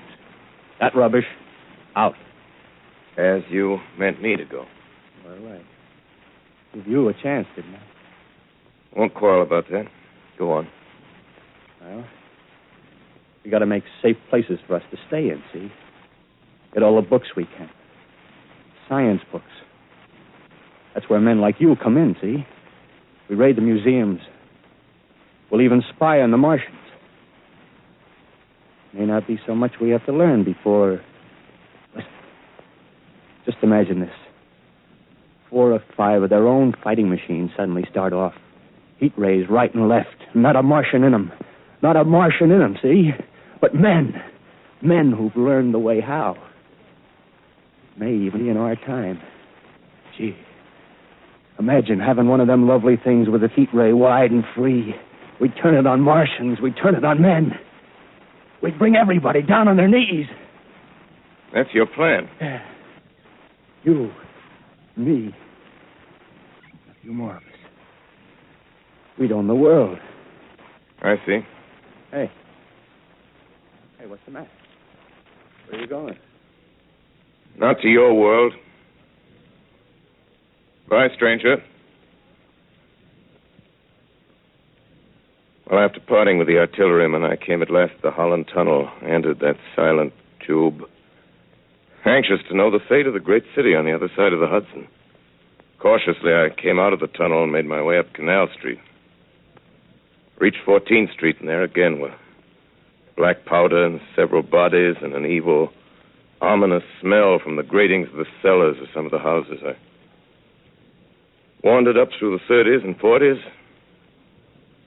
stood alone on Times Square, caught sight of a lean dog running down 7th Avenue with a piece of dark brown meat in his jaws and a pack of starving mongrels at his heels. Made a wide circle around me as though he feared I might prove a fresh competitor. Walked up Broadway in the direction of that strange powder, past silent shop windows, displaying their mute wares to empty sidewalks. Past the Capitol Theater, silent, dark. Past a shooting gallery where a row of empty guns faced an arrested line of wooden ducks. Near Columbus Circle, I noticed models of 1939 motor cars in the showrooms facing empty streets. Over the top of the General Motors building, I watched a flock of black birds circling in the sky. Hurried on. Suddenly, I caught sight of the hood of a Martian machine, standing somewhere in Central Park, gleaming in the late afternoon sun. An insane idea. I rushed recklessly across Columbus Circle and into the park. I climbed a small hill above the pond at 60th Street, and from there I could see, standing in a silent row along the mall, 19 of those great metal titans, their cowls empty, their steel arms hanging listlessly by their sides. I looked in vain for the monsters that inhabit those machines. Suddenly, my eyes were attracted to the immense flock of black birds that hovered directly below me. They circled to the ground. And there before my eyes, stark and silent, lay the Martians with the hungry birds pecking and tearing brown shreds of flesh from their dead bodies. Later, when their bodies were examined in laboratories, it was found that they were killed by the putrefactive and diseased bacteria against which their systems were unprepared. Slain, after all, man's defenses had failed by the humblest thing that God, His wisdom, has put upon this earth. Before the cylinder fell, there was a general persuasion that through all the deep of space, no life existed beyond the petty surface of our minute sphere. Now we see further. Dim and wonderful is the vision I've conjured up in my mind of life spreading slowly from this little seedbed of the solar system throughout the inanimate vastnesses of sidereal space. But a remote dream, maybe that the destruction of the Martians is only a reprieve to them and not to us. Is the future ordained, perhaps? Strange it now seems to sit in my peaceful study at Princeton, writing down this last chapter of the record, begun at a deserted farm in Grover's Mill. Strange to watch children playing in the streets. Strange to see young people strolling on the green where the new spring grass heals the last black scars of a bruised earth. Strange to watch the sightseers enter the museum where the dissembled parts of a Martian machine are kept on public view. Strange when I recall the time when I first saw it. Bright and clean-cut, hard and silent under the dawn of that last great day.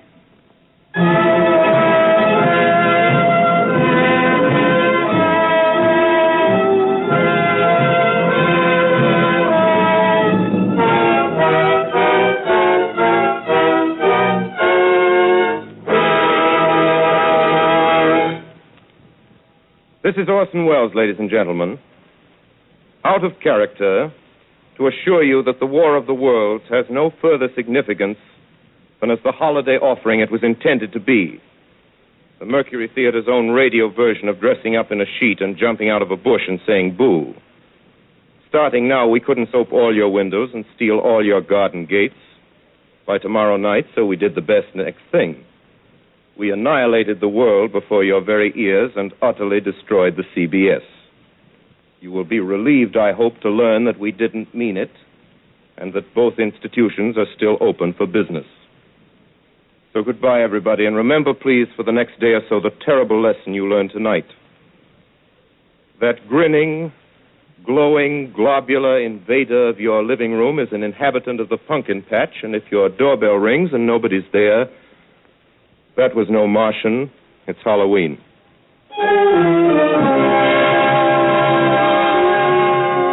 Tonight, the Columbia Broadcasting System and its affiliated stations coast to coast has brought you The War of the Worlds by H.G. Wells, the 17th in its weekly series of dramatic broadcasts featuring Orson Welles and the Mercury Theater on the Eyre. Next week, we present a dramatization of 3 famous short stories. This is the Columbia Broadcasting System.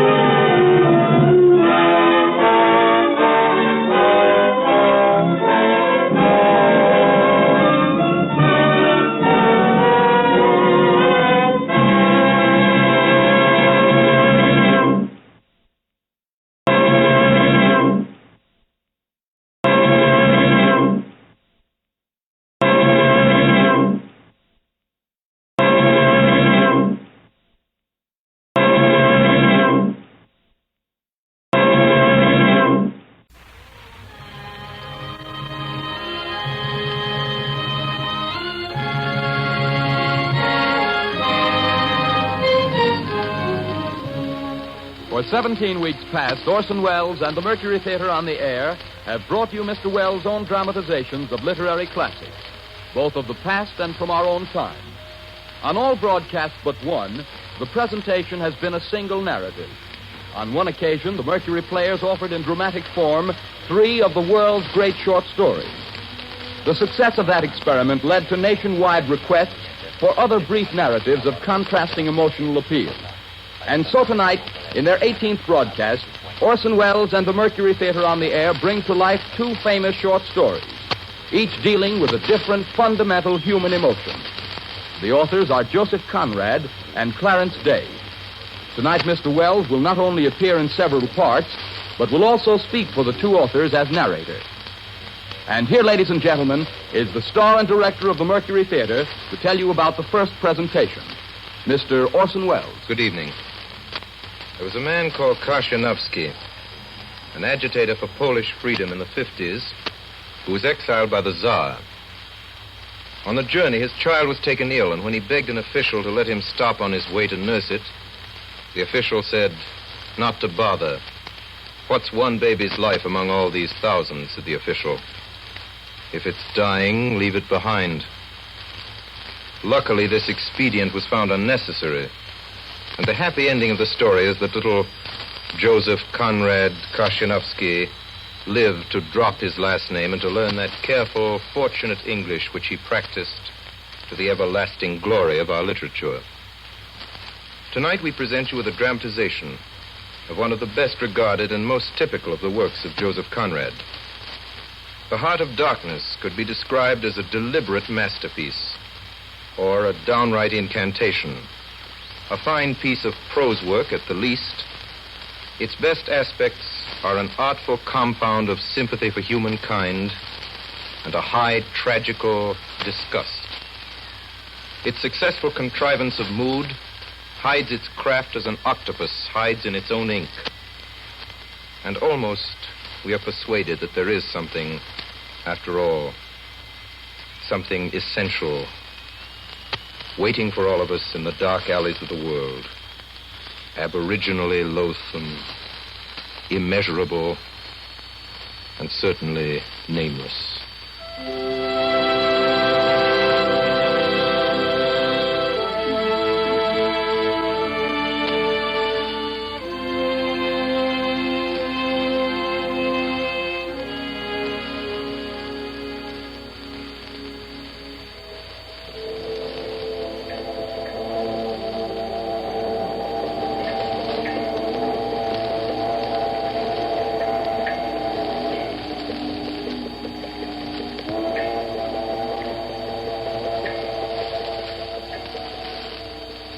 The yawl swung to her anchor without a flutter of the sails. It was at rest. The flood had made the wind was nearly calm, and being bound down the river, the only thing to do was to come and wait for the turn of the tide. The sea reach of the Thames stretched before us like the beginning of an interminable waterway. In the offing, sea and sky were welded together without a joint. The air was dark above Gravesend, and farther back still it seemed condensed into a mournful doom, brooding motionless over the biggest and greatest town on earth. Then in the darkness, my friend Marlowe spoke. This also has been one of the dark places on the earth. His remark didn't seem at all surprising. Marlowe was a sailor. It was just like him. I was thinking of very old times when the Romans first came here. 1900 years ago. Some decent young citizen in a toga. Perhaps too much dice, you know. Coming out here to mend his fortunes. Land in a swamp, march through the woods, and in some inland post feel the savagery. The utter savagery that closed around him.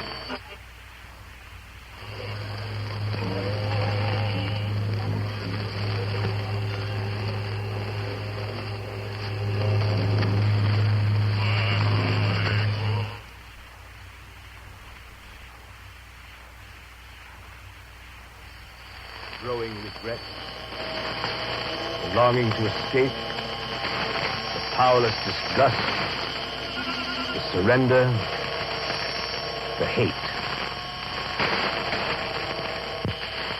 I don't know if I ever told you, I was in such a place once. There I met a man just like that. It was a long time ago. I had a job with a concern at the time, a trading society in Western Africa. One of their captains had been killed in a scuffle with the natives. They needed a man to replace him on one of the river boats, and they weren't particular whom they took. I left in a German steamer, and she called at every port on the way. It was 30 days before I saw the mouth of the big river. The coast was the edge of a colossal jungle, so dark green as to be almost black. The sun was fierce. The land seemed to glisten and drip with steam. Here and there, grayish-white specks showed up, clustered inside the white surf with a tin shed and a flagpole. And all around, the jungle.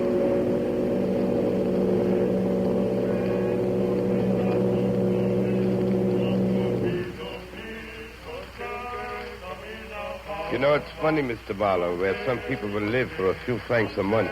Well, it looks like a dreary country, Captain. No mistake. I wonder what becomes of those fellows when they go up country. I expect to see that soon. So?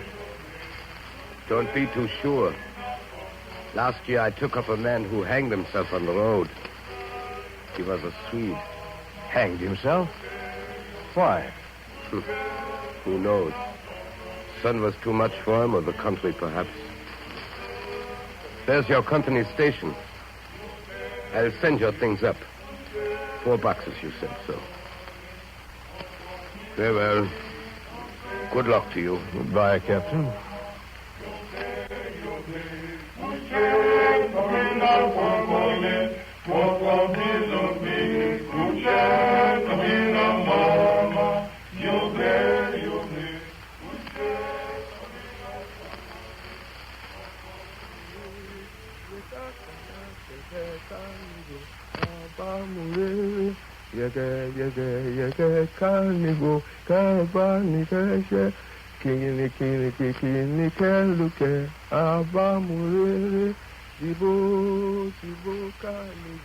As I climbed up the steep hill to the company station, I met a white man in such an unexpected elegance of get-up. In the first moment, I took him for a sort of vision. I saw a high-starched collar, white cuffs, a light alpaca jacket, snowy trousers, a clear necktie, and varnished boots. No hat. Hair parted, brushed and oiled under a green-lined parasol. You are Mr. Marlowe? Yes. I am the company's accountant. Let us step into my office.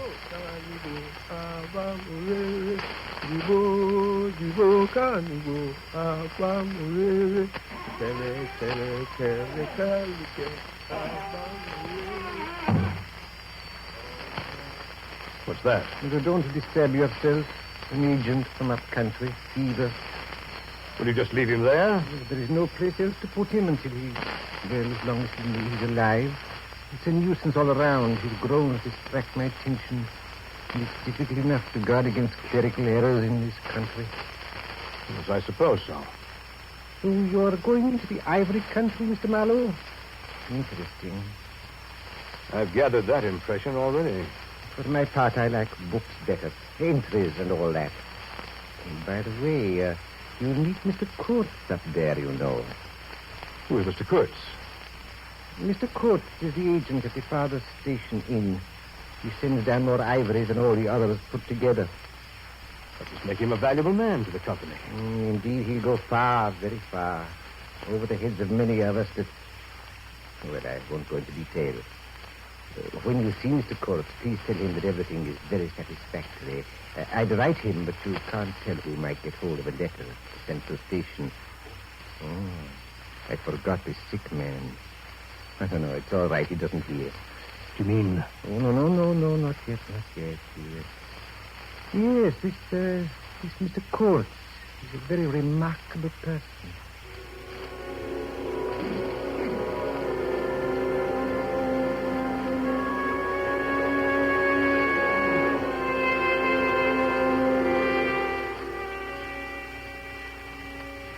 Next day, I started for the Central Station, 200 miles inland.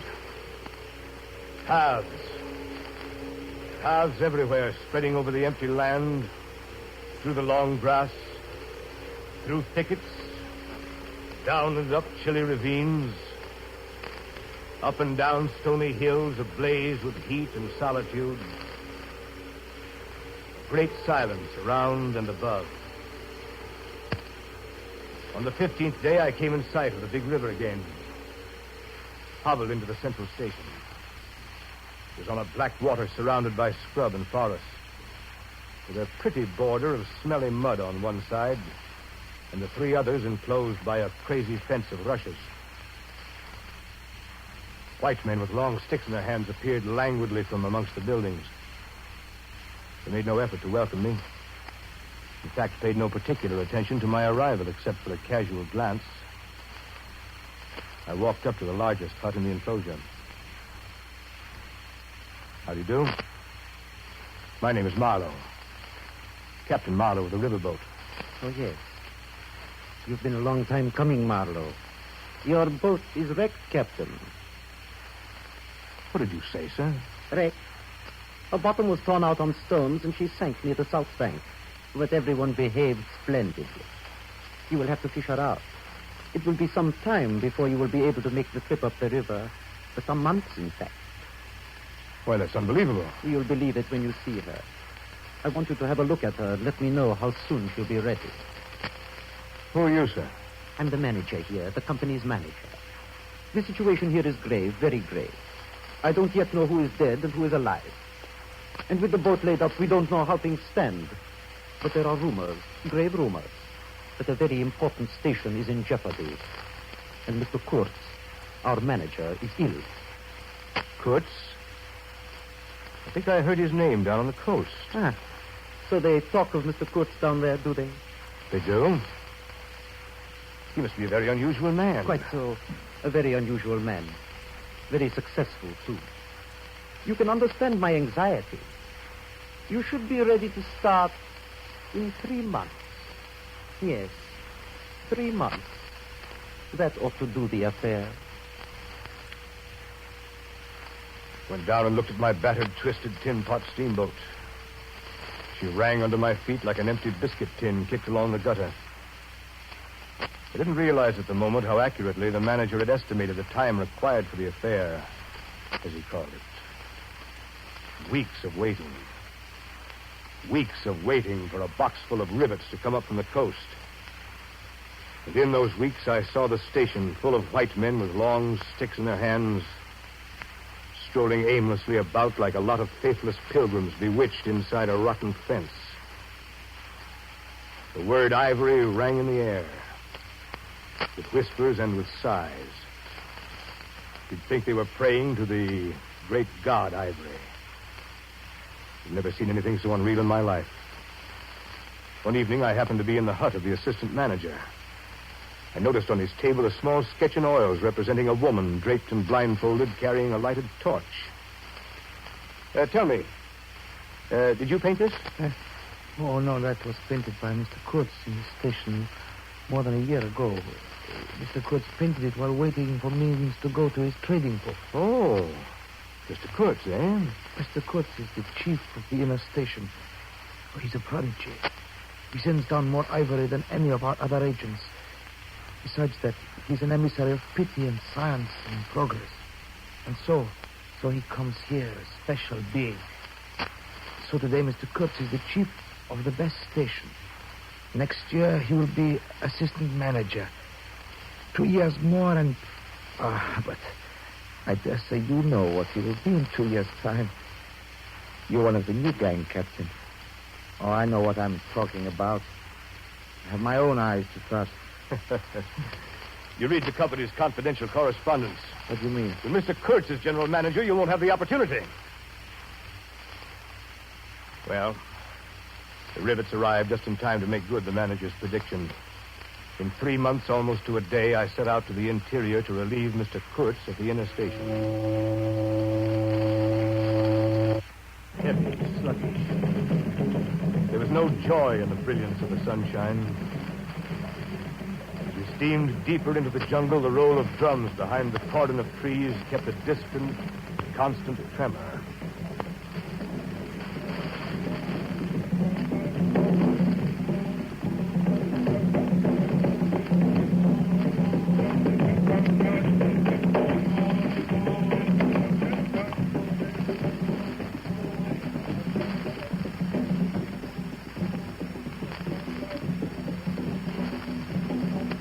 Guessing at the channel, watching for something stone that would have ripped the life out of the tin pot steamboat and drowned us all.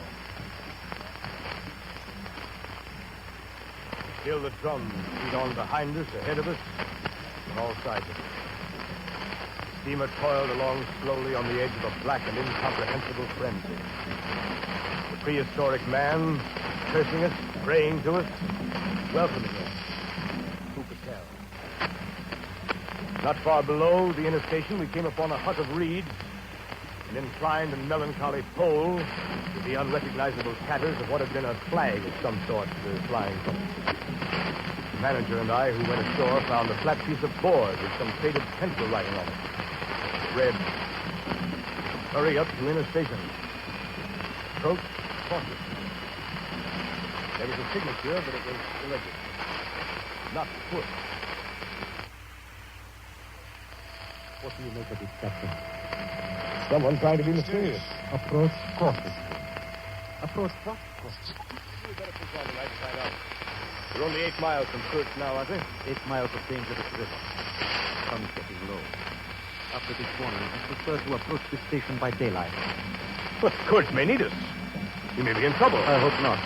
It wouldn't sit well with the company if something happened to Mr. Kurtz before we reach. Is your only concern what the company thinks? Just what do you mean? How about Kurtz? Don't you want Kurtz to come back? Why, Captain Marlowe, what an extraordinary notion. Of course, we want Mr. Kurtz to come back. Such a remarkable man.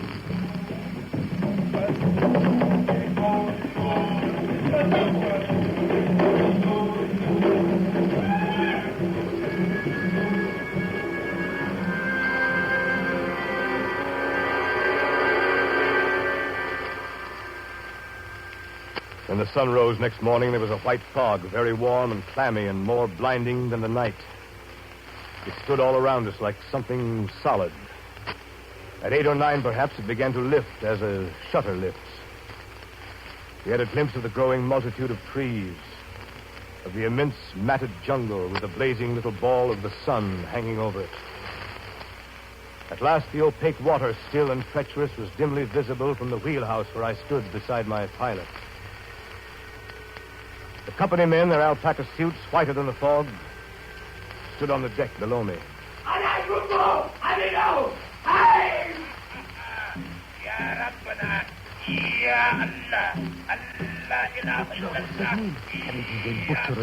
Undercover, everybody. Spanker they all.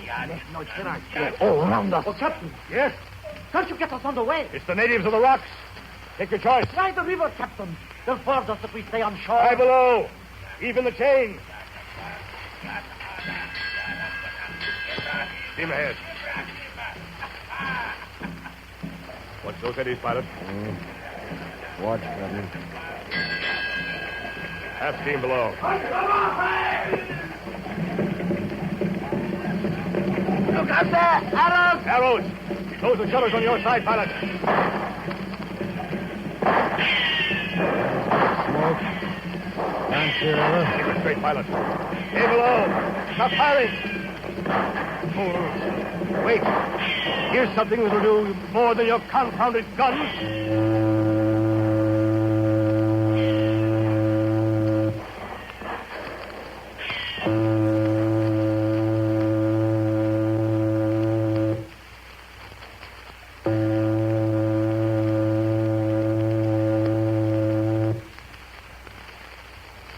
Oh, are you up there, Captain? All right. Well, thanks to your target practice. Well,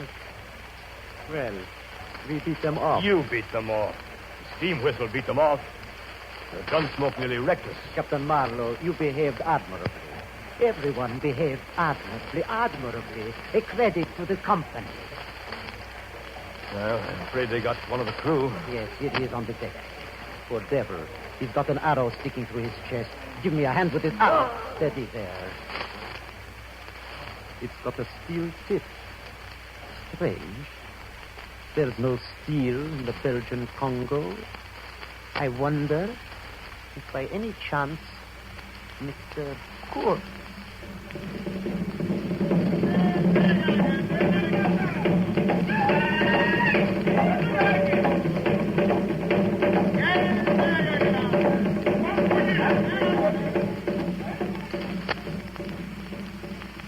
To reach Kurtz was becoming an obsession with me. The current was more rapid now. The steamer seemed at her last gasp. The stern wheel flopped languidly. And I caught myself listening always for the next beat of the engine. I expected the wretched thing to give up every moment. It was like watching the last flickers of a light. At last we drew into sight of a dreary shore, and there was a clearing that rose to a slight knoll overlooking the river. The inner station was a long, tumble-down building perched on a hill, half buried in the high grass, with the thick, meshed jungle hanging over its rotted roof. I stopped the engines. The boat drifted slowly to the slimy bank. We let out the anchor chain to the stump of a tree. As soon as the gangplank was lowered, the company's manager and his 3 satellites set out with their brisk efficiency toward the silent house of Kurtz. After a moment, I became aware of a strange, ragged figure on the wharf. Hello down there. Captain? Come up here to the pilot house. Captain, I'm glad you've come. Did we come in time? How is Mr. Kurtz? Mr. Kurtz, eh? Still Mr. Kurtz. We were just attacked by natives on the river. Oh, yes. They are simple people. They meant no harm. It was one of Mr. Kurtz's little jokes. Now, allow me to introduce myself. Sekasov, Russian. Son of an archpriest, government of Temple.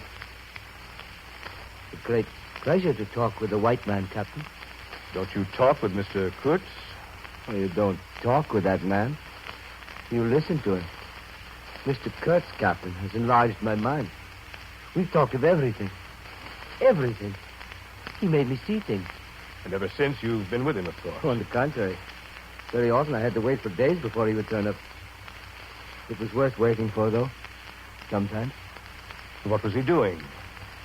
Exploring, or what? Oh, yes, of course. He's discovered many villages of late, too. And so exactly in what direction. Dangerous to inquire too much. Most of these expeditions were for ivory. He had no goods to trade with by that time, did he? There's a lot of good cartridges left even yet. You mean he raided the country? Not alone. Kurtz got the tribes to follow him, did he? Oh, they adore him. They think him a god. They worship him with ivory. What can you expect? He came to them with thunder and lightning, you know. They've never seen guns before. It could be very terrible. You can't judge Mr. Kurtz as you would ordinary man. Now, Just to give you an idea, I don't mind telling you he wanted to shoot me, too, one day. But I don't judge him. Shoot you? What for? Well, I had a small lot of ivory, and he wanted it, and wouldn't hear reason. He said he'd shoot me unless I gave him the ivory and paid out. I gave him the ivory. Yes, I did. But I didn't clear out. I couldn't leave him. I offered to go back with him, and he would say yes, and then he would disappear on another ivory hunt. Forget himself among these people. Forget himself. You know. Why? The man's mad. We don't say such things here. I followed the frightened glance of the Russian to the house above the shore. I saw that the round knobs that stood on stakes by Twister's door were not ornamental, but were symbolic. Food for thought, and also for vultures. They would have been even more impressive, those heads on the stakes, if their faces had not been turned to the house.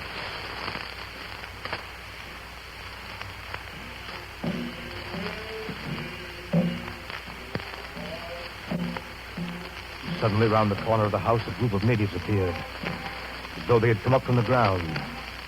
They waded waist-deep in the grass in a compact body bearing an improvised stretcher in their midst. Now, at last, I was to see Kurtz. Behind the stretcher, two of the agents carried his arms. 2 shotguns, a heavy rifle, and a light revolver carbine.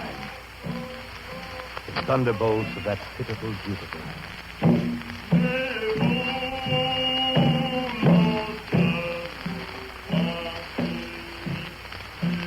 By now I knew what I watched was not merely the departure of Mr. Kurtz from the inner station, but the last jungle rites of one who had become its supreme being. The dark warm of the wilderness breathed out an immense horde of naked men. A black circle that writhed and stamped around the small white center of frightened Europeans. In the rear of this strange procession came a moving chain of black bodies, carrying on their shoulders the gleaming white ivory. The stretcher was carried up the gangplank. From the pilot's deck, I looked down on the long, gaunt figure of Kurtz. The hollow cage of his ribs. The bald skeleton head like an ivory ball. Put him down there. Get the cabin ready. Open the door. Careful with him. Careful. A moment later, the manager came up to the pilot's bridge. Oh, Captain Marlowe. Yes? I think we should steam up as soon as the ivory is loaded. No telling about these natives. Mr. Kurtz. Mr. Kurtz. He's a very sick man. We've done all we could for him, though, haven't we? But there's no disguising the fact that Mr. Kurtz has been more harm than good to the company. There's a remarkable quantity of ivory, but his methods have been unsound. You call it unsound methods? Without doubt, don't you? No methods at all. But he got the ivory. I considered Mr. Kurtz a remarkable man. He was. A most remarkable man.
So we swung downstream, and thousands of eyes from the jungle followed the splashing river demon, beating the water with its terrible tail and breathing black smoke into the air.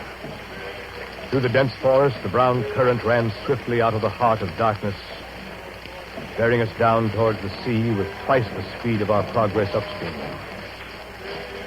And Kurtz's life was running swiftly, too, ebbing out of his heart into the sea of inexorable time. Evenings, when the boat was anchored and I was free from the wheel, I went down to Kurtz's cabin. On the third night, I found him weakening fast.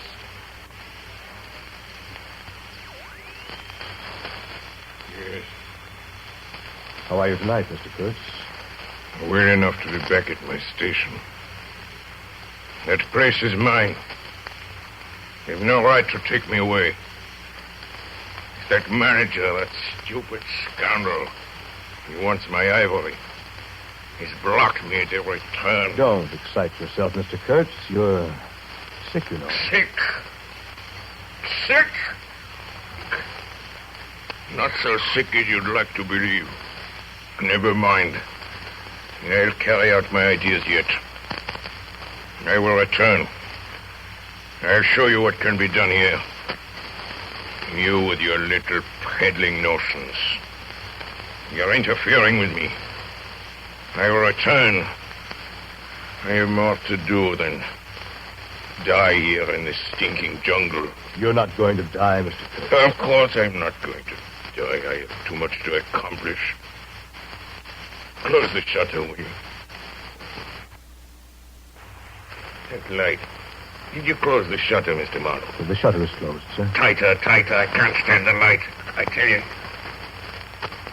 You must show them you have in you something that is really profitable.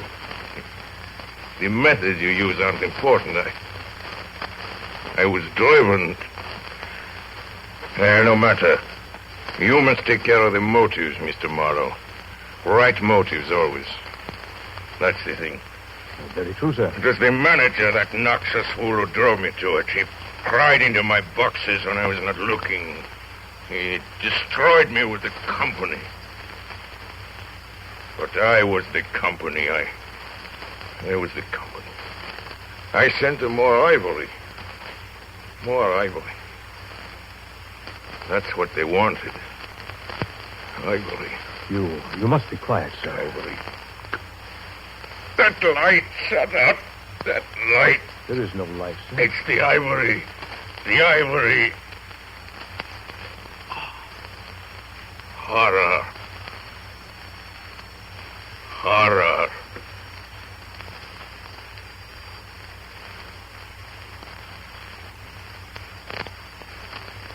The next day, soon after dawn, they lowered his body into a muddy hole in the bank of the Mercury River. We started downstream again.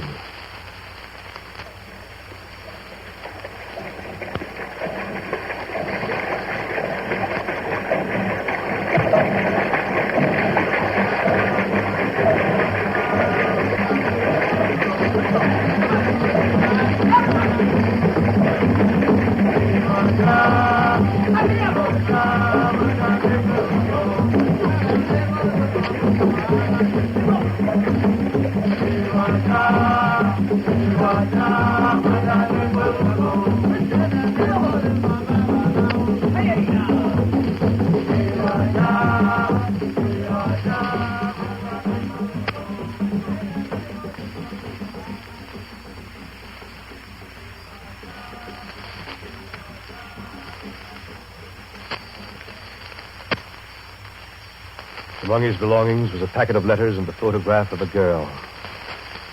6 months later, those letters and the picture took me to a house in Antwerp. I stood before the mahogany door on the first floor. You're Mr. Marlowe. Please come in. I have certain letters for you. Yes. You were his friend. He must have been if he gave you these and sent you to me. Yes. I was his friend. Who was not his friend who had heard him speak once? Who drew men towards him by what was best in them? It was the gift of the great. But you have heard him. You know. Yes. I know. And all of this, all of his promise, and of all his greatness, of his generous mind, of his noble heart, nothing remains. Nothing. the memory. You and I. We shall always remember him. And his example. Men looked up to him. His goodness shone in every act. I believe in him more than anything on earth. Forgive me. I've mourned so long in silence. In silence. You were with him to the last. At the very end. I heard his very last words. Repeat them. I want something to live with. His last word to live with. Don't you understand? I loved him. I loved him. I loved him. The last word he pronounced was your name.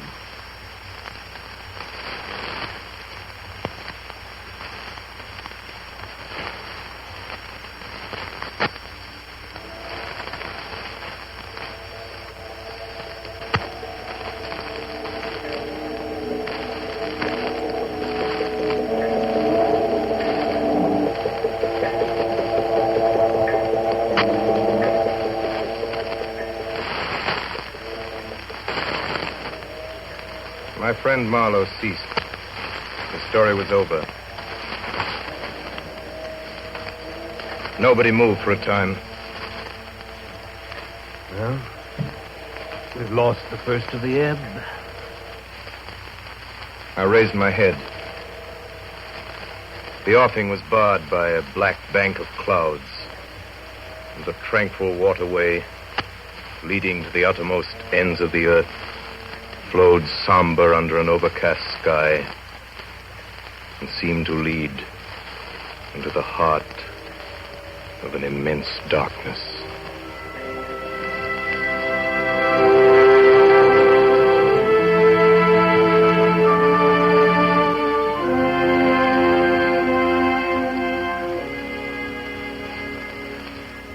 Orson Welles and the Mercury Theater on the Air have just brought you an original dramatization of The Heart of Darkness by Joseph Conrad, with Orson Welles as the author and as Kurth.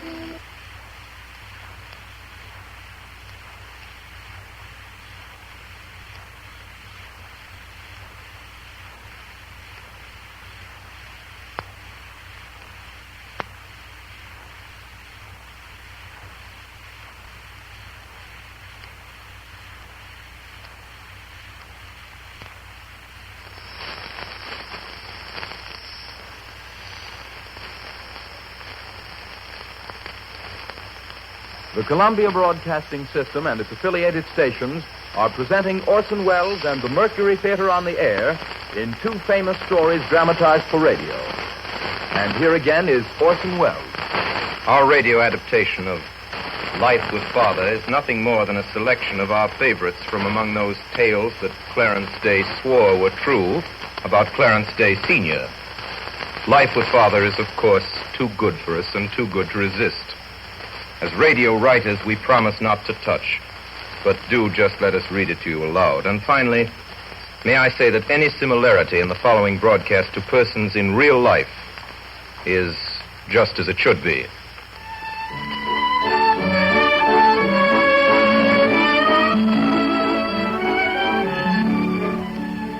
Up to the late 1890s, we lived in one of the long rows of comfortable-looking brownstone houses on Madison Avenue. Father went downtown each morning on the 6th Avenue elevated, but Mother felt that horse cars were better. She didn't like the soot and cinders from the steam engine that pulled the 4-passenger cars, and the toot of the whistle made her nervous. No telegraph poles were allowed on 5th Avenue, but they stood in long rows on other thoroughfares. We had wires in our house, but they were good, honest, old-fashioned wires, and to make them work, we had to pull them. There was none of this dangerous stuff called electricity in them. Electricity was too risky a thing to put in a home. All we knew about it was that there were electric batteries in the Eden Museum which could and did give anyone who paid 25 cents a shock. Telephones had been invented, but like most people, Father hadn't installed one. Messenger boys were quite enough of a nuisance, suddenly appearing at the door and expecting an answer, but they came only a few times a year, and the telephone might ring every week. Little by little, however, telephones came into use, and after about 10 or 15 years, in spite of still having misgivings, Father got one. It was put on a wall on the second floor where everybody could hear its loud bell from the first. I can assure you it made trouble. I'm coming. I'll go. I'll answer the cursed thing. Hello? Speak up, can't you hang it? What is it? Who are you? I can't hear a word you're saying. I can't hear a blasted word, I tell you. Here, give me that telephone. You know you don't know how to use it. I will not give you this telephone. You let me alone. I'm trying to find out who the devil this person is. Hello? I say hello there. You hear me? Who are you? Hello? What's that? Oh, it's you, Mrs. Nichols. Yes, Mrs. Day's here. How are you? Oh, you wish to speak to Mrs. Day. Oh, very well, then. Wait a moment. Vinny, it's for you. It's Mrs. Nichols. Why don't you answer the telephone yourself, my dear? One day, a friend of mine, a girl who had moved to live in a settlement house downtown, telephoned to invite me to lunch with some visiting Russians. Father answered the telephone. Hello, yes? This is Mrs. Day. Speak up, hang it. Don't mumble at me. Who are you? What? Come to lunch. I've had lunch. Next Friday? Why? I don't want to lunch with you next Friday. No. Where? Where do you say? In Rivington Street, the devil. Yes, my name is Clarence Day, and I told you that before. Don't repeat. Lunch with you in Rivington Street? Good Lord, I never heard of such a thing in my life. Russians? I don't know any Russians. No, I don't want to either. No, I haven't changed. I never change. What? Goodbye, madam. Blast. I think that was a friend of mine, Father. A friend of yours? Oh. It sounded to me like some impudent peddler's wife this time, arguing with me about lunching with her somewhere down in the slums. I can't stand it, that's all I have to say. I'll have the confounded thing taken out.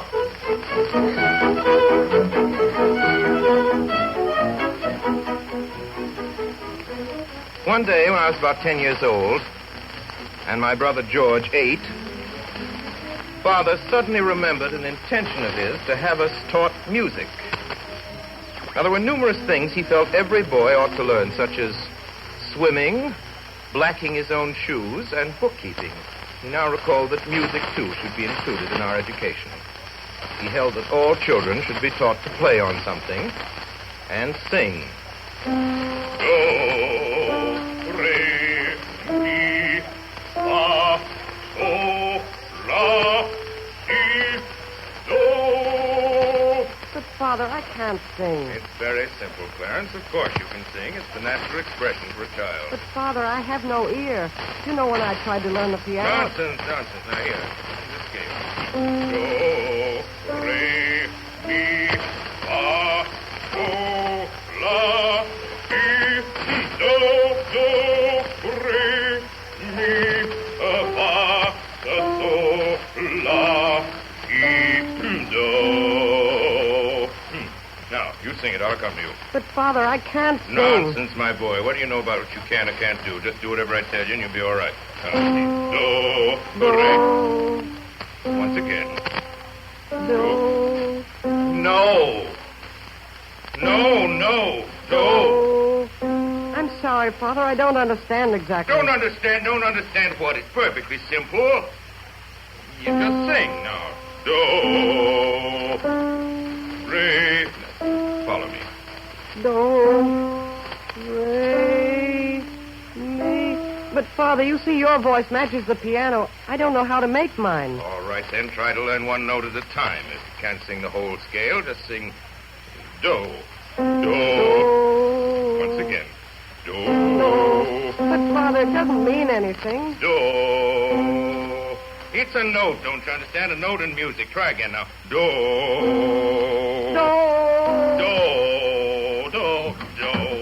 Claire, what are you doing? What am I doing, Vinny? Can't you hear what I'm doing? I'm trying to teach your oldest son to sing. But, Claire, can't you hear how it sounds? Will you please go away, my dear, and leave me alone with my son? If his voice is painful to you, go away. You can't hear it. Claire. Dash it, I will not be interfered with. I'm sick and tired of being systematically thwarted and hindered in my own house. Can't stand it another moment. Think I can't teach him? You teach him. You only have to come right back down again. The soup's being put on the table. I don't want any dinner. Oh, Claire, please. It's oyster soup. Don't want any.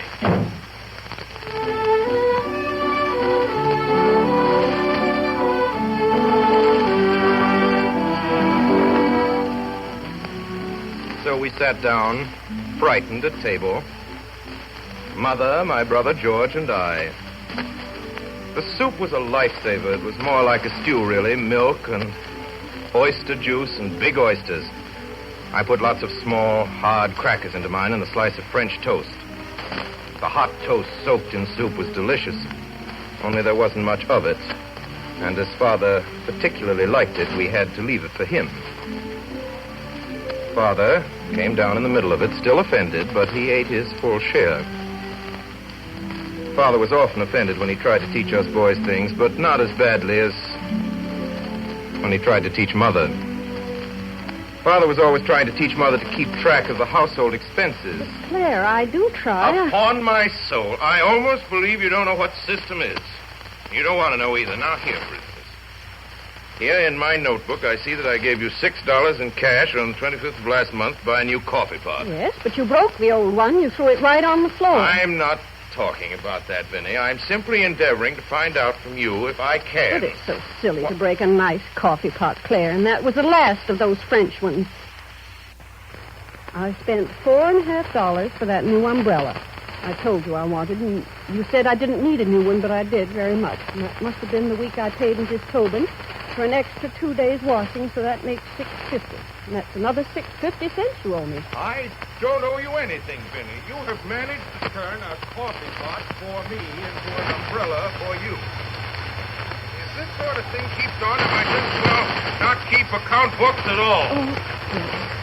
Father sighed and got out his pencil and wrote new umbrella for B in his notebook. Sort of thing left him very discouraged.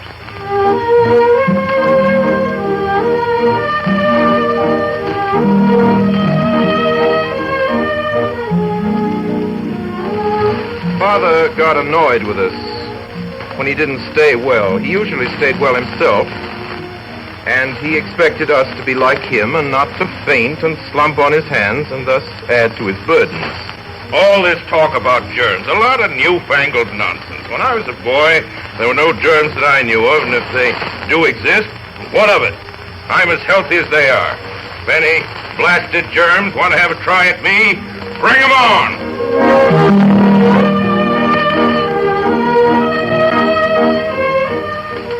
Aside from colds, which he had very seldom, his only foes were sick headaches. When one of these headaches started, Father lay down and shut his eyes tight and yelled. The severity of a headache could be judged by the volume of sound he put forth. His idea seemed to be to show the headache he was just as strong as it was and stronger. When he and a headache went to bed together, they were a noisy pair. From Father's point of view, Mother didn't know how to handle an ailment. Even when she had a cold, he became fretful. He pished and pooed to himself and muttered that it was silly. He usually came up from office about 5 or 6, and then he'd look around the house to find Mother. It made his home feel queer and empty to him when she wasn't there. He'd go up to her room. The smell of witch hazel was in the air, mixed with spirits of camphor. On the bed, huddled under an Afghan, Mother lay still in the dark.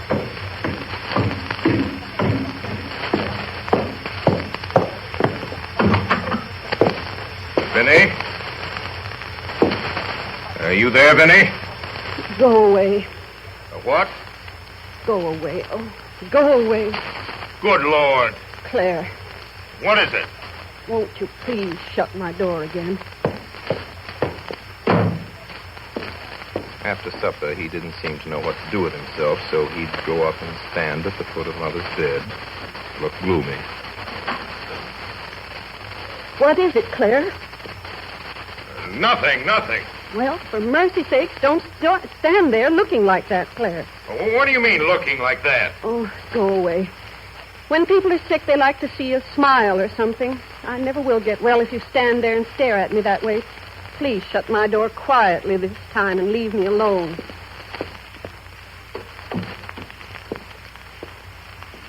Father came downstairs, he looked more cheerful. Well, my boy. Mother's all right again. She isn't out of bed, but sounds much better this evening.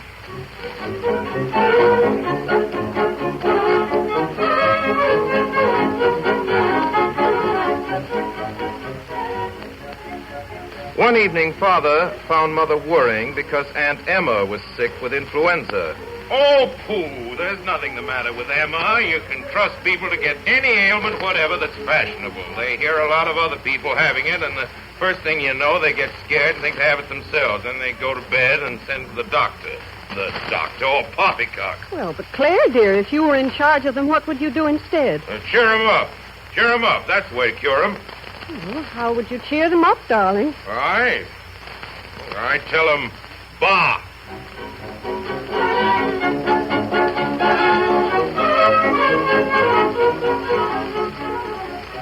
One late afternoon, when Father came home from downtown, he found his home very much upset. Our cook had walked out and left us. I was a child of 4, my brother George 2, and there was a new baby besides. Mother was ill. She hadn't been able to leave us to go to an agency, and she was no hand at cooking herself. The outlook for dinner was poor. What do you intend doing, Vinny? What's become of us? Claire, why don't you go dine at your club for once? Ridiculous. I never dined at the club. I won't do it. Any time I can't have my dinner in my own home, this house is for sale. I'm ready to sell the place this very minute if I can't live here in comfort, and we can all go and sit under a palm tree and live on breadfruit and pickles. I'll try to get to an agency in the morning, Claire. See what I can do. In the morning? Good heavens. Where is this place? I'm going there right now. So Father put on his hat and gloves and started out for the agency. There was nobody in the place except a woman sitting at a desk. Good day. Where are they? I beg your pardon, sir. Where do you keep them? I'm asking, where do you keep them? Well, the girls are in there, but the clients are not allowed in that room. If you will tell me the kind of position you wish me to fill for you, I'll have one of them come out. We don't allow that. But, sir, you simply mustn't go. Father had thrown open the door and gone in. There sat a crowd of girls, young and old, sickly and brawny, of all shapes and sizes. Father pointed his cane at a little woman in the corner who sat there with honest gray eyes, shrewd-looking and quiet. I'll take that one. But, sir, I don't even know what position you... Cook. Cook. But Margaret doesn't wish to be a cook. She wants... You can cook, can't you? I did cook for one family once, sir. Of course she can cook. I knew at once she could cook. If you're going to take her anyhow, whether she cooks or not, what day would you wish her to come, and would you please give me your name? Name? Why should I give you my name? Come on, Margaret. You come right home with me now. Goodbye, ma'am. Margaret followed Father back, and he set her right down to the kitchen to cook dinner. I don't know why people make such a fuss about engaging new servants. It seems simple enough to me. And it was, too. Margaret stayed with us 26 years.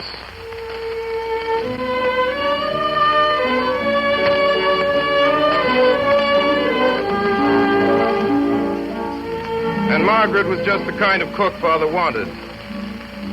Lots of cooks can do rich dishes well. Margaret couldn't, but she cooked simple, everyday dishes in a way that made our mouths water. Father said her apple pies were the most satisfying he ever tasted. Her warmed-up potatoes were so delicious, he used sometimes to make a whole dinner of them. Yet even Margaret sometimes miscalculated. A large, royal-looking steak would be set before Father, which upon being cut into would turn out to be underdone. Father's face would darken with disappointment. He would raise his foot under the table and stamp slowly and heavily 3 times on the rug. At this solemn signal, we could hear Margaret leaving the kitchen far below.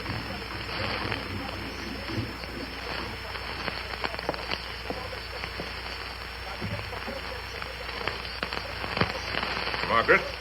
Yes, Mr. Day. Margaret? That steak. Oh, the Lord bless us and save us. She would then seize the platter and make off with it to better it the best way she could. Father would gloomily wait and eat a few vegetables and pour out a fresh glass of claret. But sometimes a dish came up that was so perfect that Father's face would crinkle with pleasure, and with a wink at us, he would summon Margaret.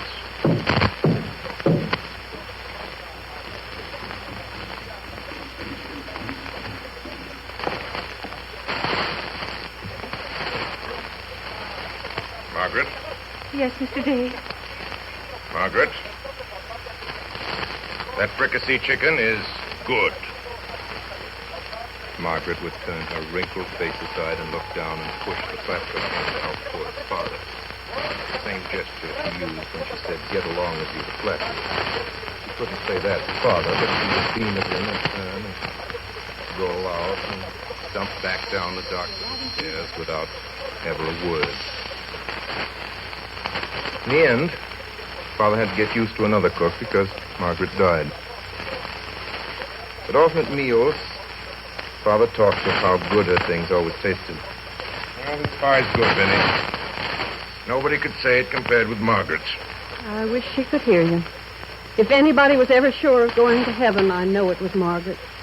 Yeah, look her up when I get there. Have her take care of me. But Claire...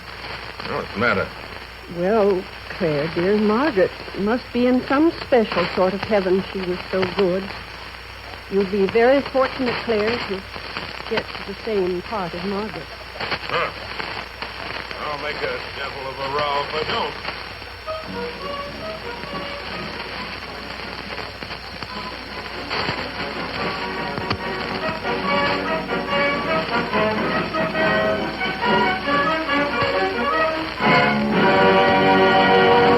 Tonight, the Columbia Broadcasting System has presented the 18th Weekly Hour featuring Orson Welles and the Mercury Theater on the Air. In just a moment, Orson Welles will return to the microphone with an announcement regarding his future plans. Meanwhile, a word about tonight's production of two famous stories. Mr. Welles spoke for each of the authors as narrator. In The Heart of Darkness by Joseph Conrad, Ray Collins was featured as the narrator Captain Marlowe. The accountant was played by Alfred Shirley, the assistant manager George Coulouris, the second manager Edgar Barrier, the agent William Alland, Kurtz's intended bride Anna Stafford, Cherkosov, Frank Rettig, Kurtz by Orson Welles. And the African music was directed by Asadata Dafora Horton, whose drummers have been heard in the African dance drama Kai Kunkor and Mr. Welles's production of Macbeth. The excerpts from Life with Father by Clarence Day, which concluded the program, featured the mother, Mildred Natwick, the employment office manager Mary Wicks, Margaret Alice Frost, the boy Clarence Arthur Anderson, father Orson Welles. The orchestra was conducted by Bernard Herrmann, and Davidson Taylor supervised the production for CBS. This is Dan Seymour speaking.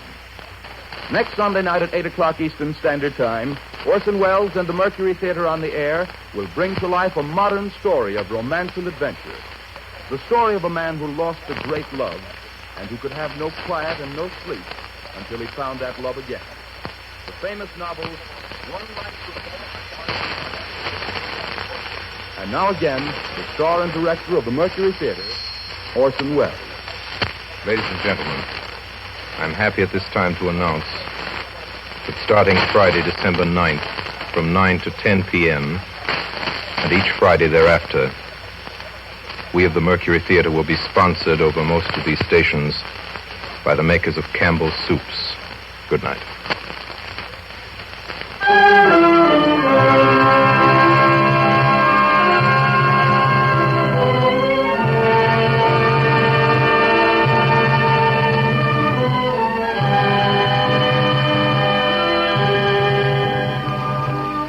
This is the Columbia Broadcasting System.